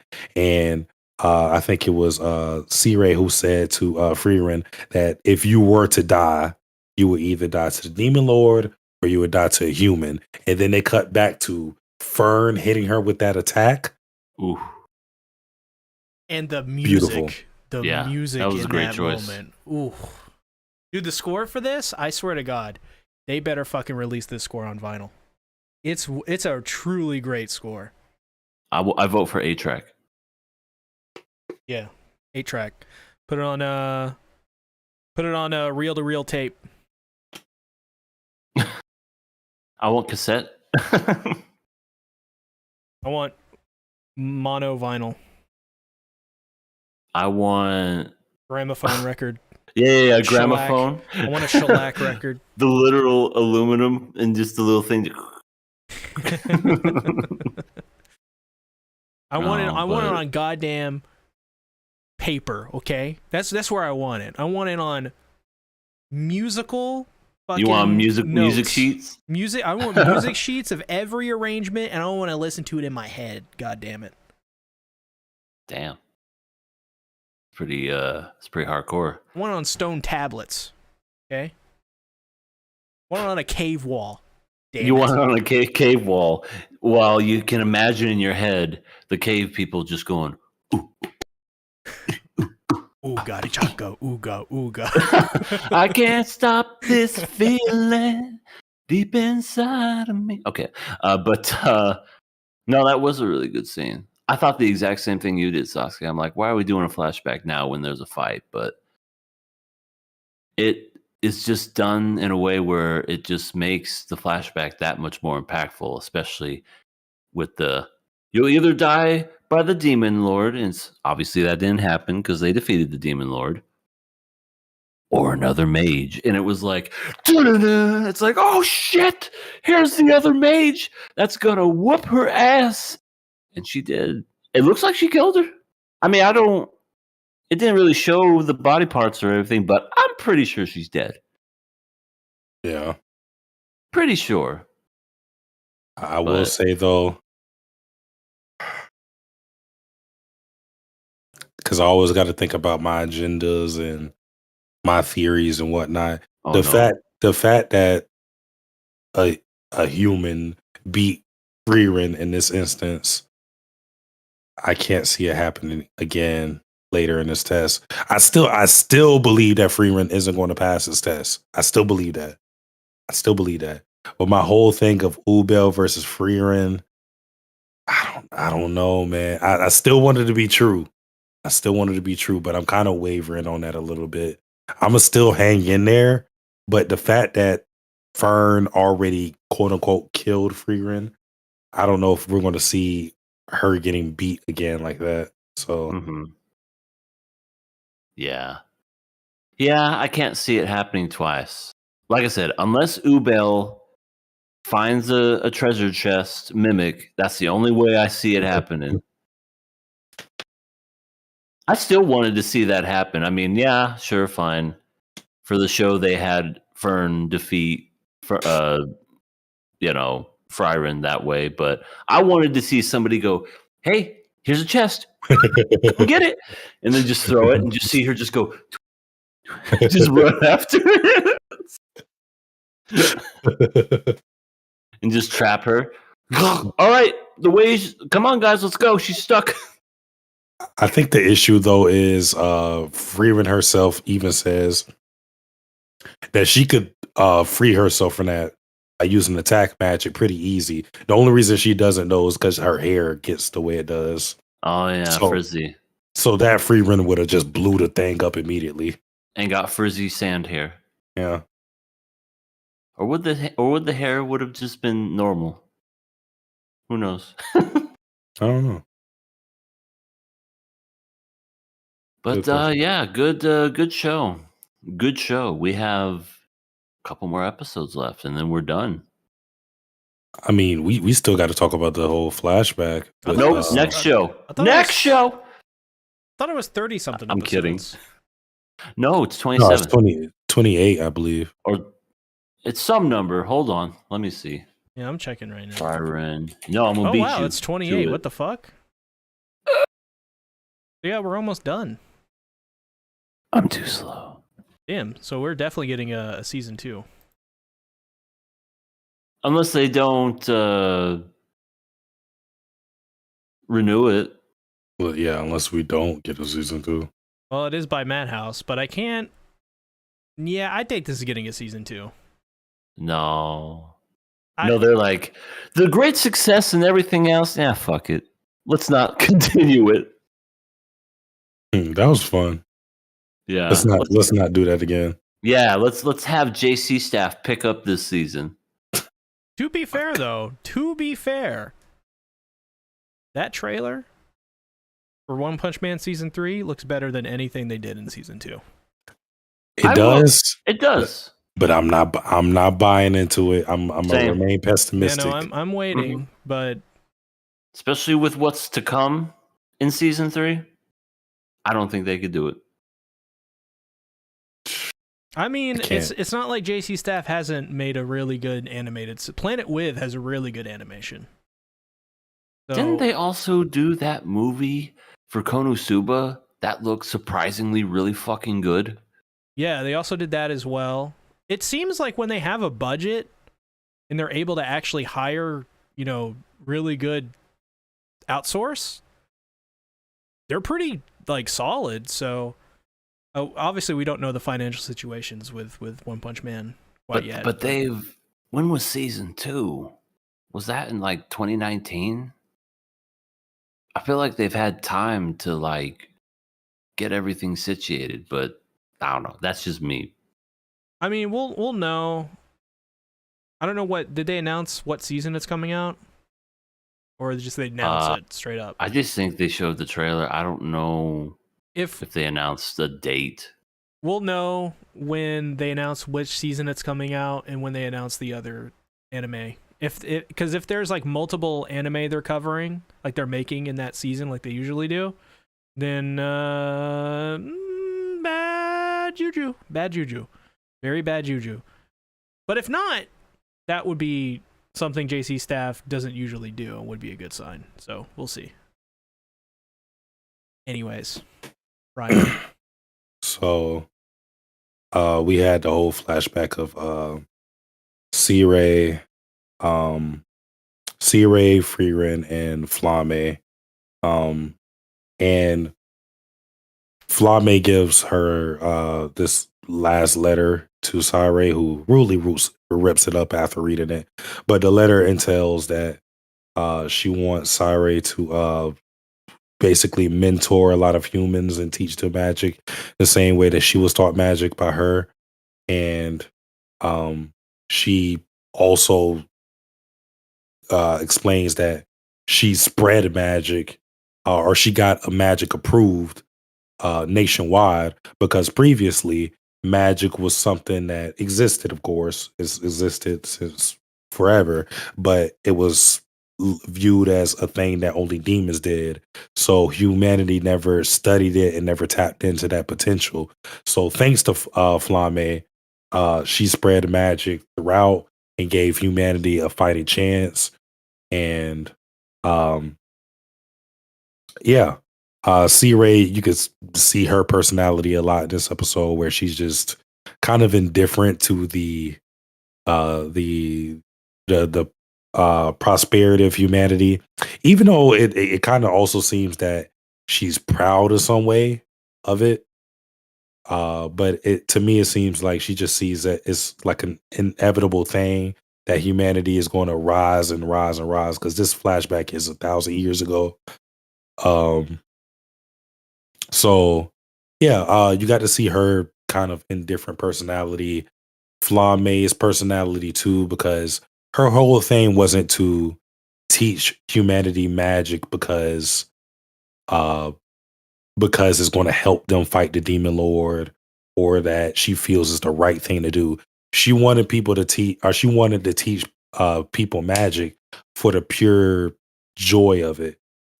C-Ray talks, and I'm pretty sure Frieren said this before, because I think she showed it to Fern, if I'm remembering correctly. She wanted to teach people the pure joy of magic, and one of her favorite spells is the flower spell, a spell that isn't practical, isn't defense or attack magic. It's just flowers everywhere. It's just the beauty of magic itself. And I guess that's just one of the themes with the show entirely. Although there's a lot of destructiveness that comes with magic, there's also like the beauty in it. And we're working towards creating a world where you can use magic in a peaceful way. Like that's the era that we're looking at or looking towards, hopefully. Magic in a peaceful way. Ooh. But that's why I want Ubel to fight Frieren, because fuck peaceful. Yeah. Because she really I guess I won't say like shits on the idea, but I mean she doesn't follow that idea, and she's someone who doesn't learn magic in a traditional way. She learns it in like kind of just, she empathizes with the person and just is able to pick it up basically. So I would like to see someone with of conflicting nature and I guess approach to magic fight Frieren.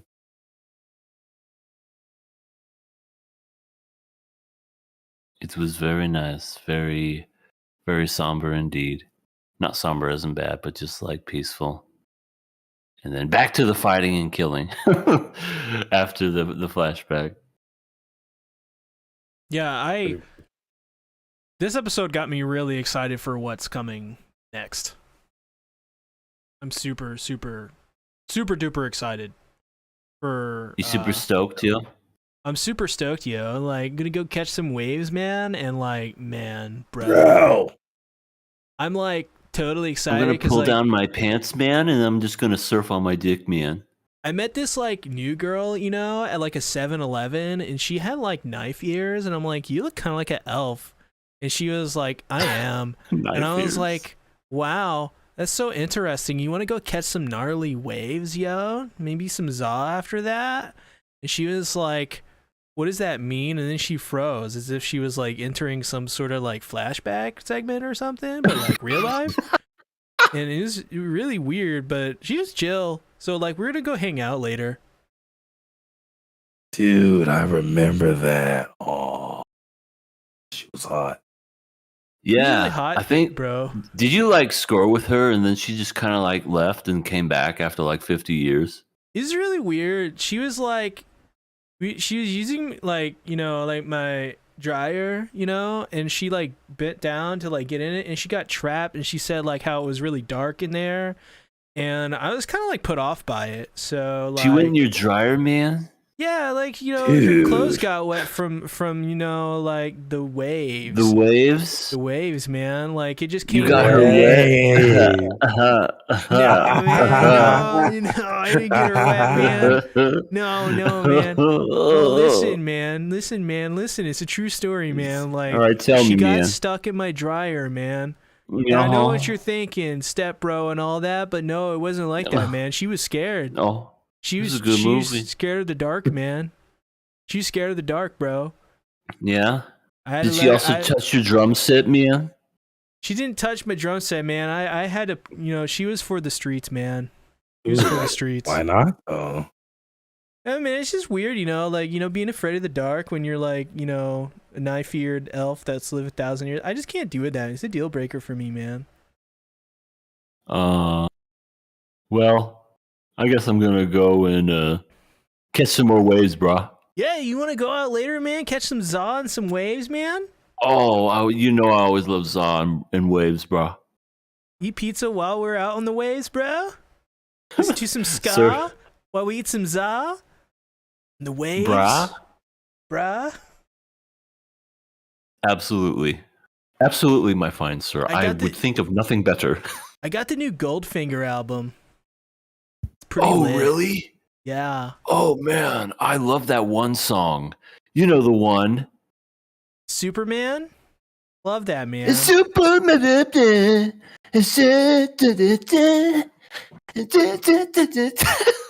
are we doing? What are we doing? Satsuki is regretting everything. There's no way he's not regretting this. This is the downfall of KOA This is coming it. up. Soon as we're gonna get monetized, there's gonna be a breakup. I'm good. I'm good. It's good to hear, man. It's good to hear, man. So do we think that things are going to go smoothly with the rest of the party fighting the replicas that are surrounding them? No. There has to be some people that die, or not die, but use their golems. So I think Smelly Boobs. I think. Hey, fragrant. Yeah. Yeah, like Frieren it smells nice. That's what I meant. Yeah. Like not like stink. I mean like a scent. But a nice perfume. And then the other guy that had like the hole in his heart but was like alive for some reason. Yeah, he's gonna go too. I don't want to talk about Bald Man. But Don't worry, he's still alive. maybe He's a few still more. out there. He is. He's waiting for his Gotta Fubuki. believe. He's waiting for everybody down there. I mean, that would be funny if he was the person just at the bottom. He just It was me the whole time. wrong. He does. I need it. He does look a little too nondescript. So nondescript, he's kind of descript. You know? What if he's the one that's making all these creatures? Well, they apparently Spiegel? already showed the creature. It's like Okay, this, never mind. yes, it doesn't even have like a humanoid form. There you go. Anything else about this episode or for? I want them to wrap up this test by next episode because I want to. It feels weird because I would have thought that with these episodes that we would have finished the whole test, which I mean that's still possible, but that would mean that we're only dedicating like the way it's looking at the most 2.5 episodes to the last part of the test, which kind of worries me. I don't want it to end on a cliffhanger, so I think they're definitely going to complete it, and there's going to be another episode after that where they're going to be like, it's time to go on to our next big adventure and enter the new era of Frieren. yeah. I mean, it depends on what the test is. Like, it could either be something to where Paper, rock, scissors. Yeah, I mean, we have no idea. It's an we don't know. That's it. That's who determines who becomes a mage. Paper, rock, scissors, shoot. Okay, scissors beats paper. You're a mage. Congratulations. But for all we know, that they could do it in one episode. C-Tactics has seen Hunter x Hunter. At least to this point, he's seen the Hunter exams. Yeah. And one thing that they did that I thought was very interesting in their like last segment of the tournament is they had this reverse tournament going on where in the normal tournament the last person to make it through the ranks wins it all. In this one, it's one ultimate loser, so only one person failed the test, or only one person was set to fail the test. So it worked like if you lost, some people had a certain amount of seeds. So like you had a certain amount of, based on your ability, you had a certain amount of opportunities to lose. Like some people will have like 3 chances. Some people have like 2. Some people have like 4. Interesting concept, but that's all of that. All of that is to say that it is possible to do in one episode, depending on what the test is. Yeah. I'm super pumped. I'm gonna start covering this show at the very end because I finally got my mojo back. So I can't wait. Crikey. It's a series that this series in particular is one where it just all sort of came together for me at the very end, where I was like, it just started to click for me, and so I just really enjoy it. Love the characters, love everything about it, pretty much. I think this is like one of the shows that definitely deserves like all of the hype it's getting, honestly. It's just so endearing, it's so fun, it's so nice. It's also by Madhouse, so it has a nice kind of like classic kind of vibe to it that other anime don't get. So, super exciting. How old is Madhouse? Like 50, 40 years old? No. I They've feel been like around they've at least since the 80s. Yeah, well, then I guess it would be close to 40 then. Let me see. When was Madhouse Studios I've seen established? most of their like first generation anime. 1972, over 50 years. Yep, so they were there kind of at the very beginning of anime in terms of its popularity. First, getting into the mainstream and onto TV. They were there for It was a fine year. Start. Oh, it was a fine year. 72. I remember it like it was 72 years ago. That is to say, nice. I don't remember it, but I like to pretend I do. My balls were out, and they were quite dry. I preferred exfoliant on them. I used to get my wife to rub the exfoliant on. And then I think my wife left me as soon as the exfoliant stopped. She felt offended by it. She wouldn't talk to me for 3 years. We had 12 kids together. You have to understand, back then, survive in 1972. It wasn't like 1971 or the future, which was 1973 at the time. 1972 was a hellhole. We didn't have anything. We had to survive any way we can. We ate those children. Huh?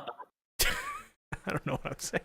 Anyways, we don't have any questions this week, so yeah, I have a question.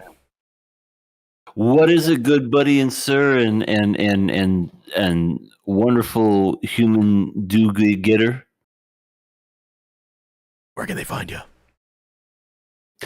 You can find me at everything as I'm choking on my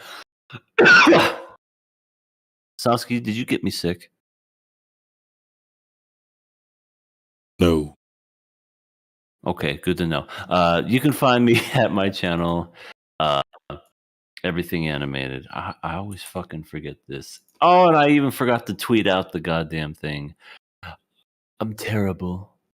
I am terrible. Guys, punish me. Later stream. Okay.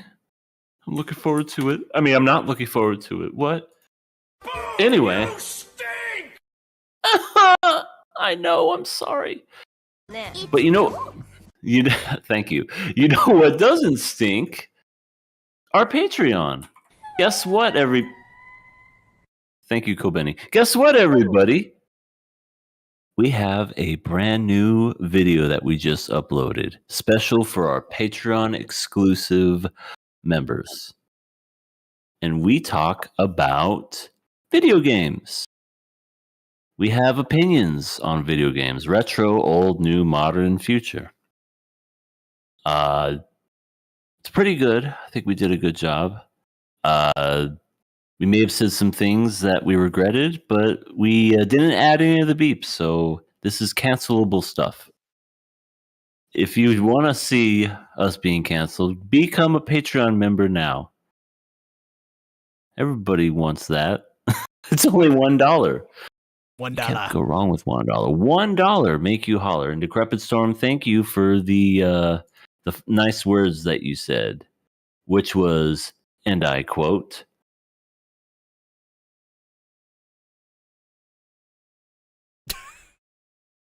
sorry, I thought I had it. Oh, here we go. Quality discussion as usual, followed by a heart.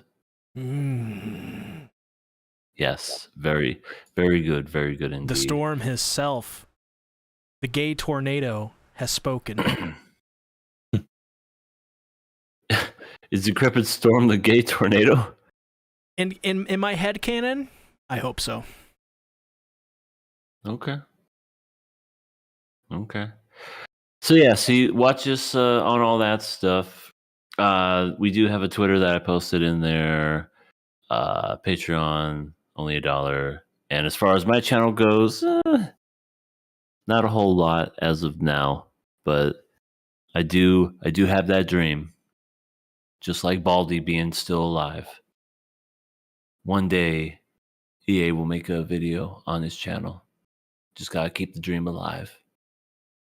Gotta keep it real. Back to you, Tom. Satsuki, where can they find ya? In my bed, resting. Otherwise, on a normal day, my main channel, my YouTube channel, Sasuke the Savage, still gearing up for some stuff. Couple of setbacks.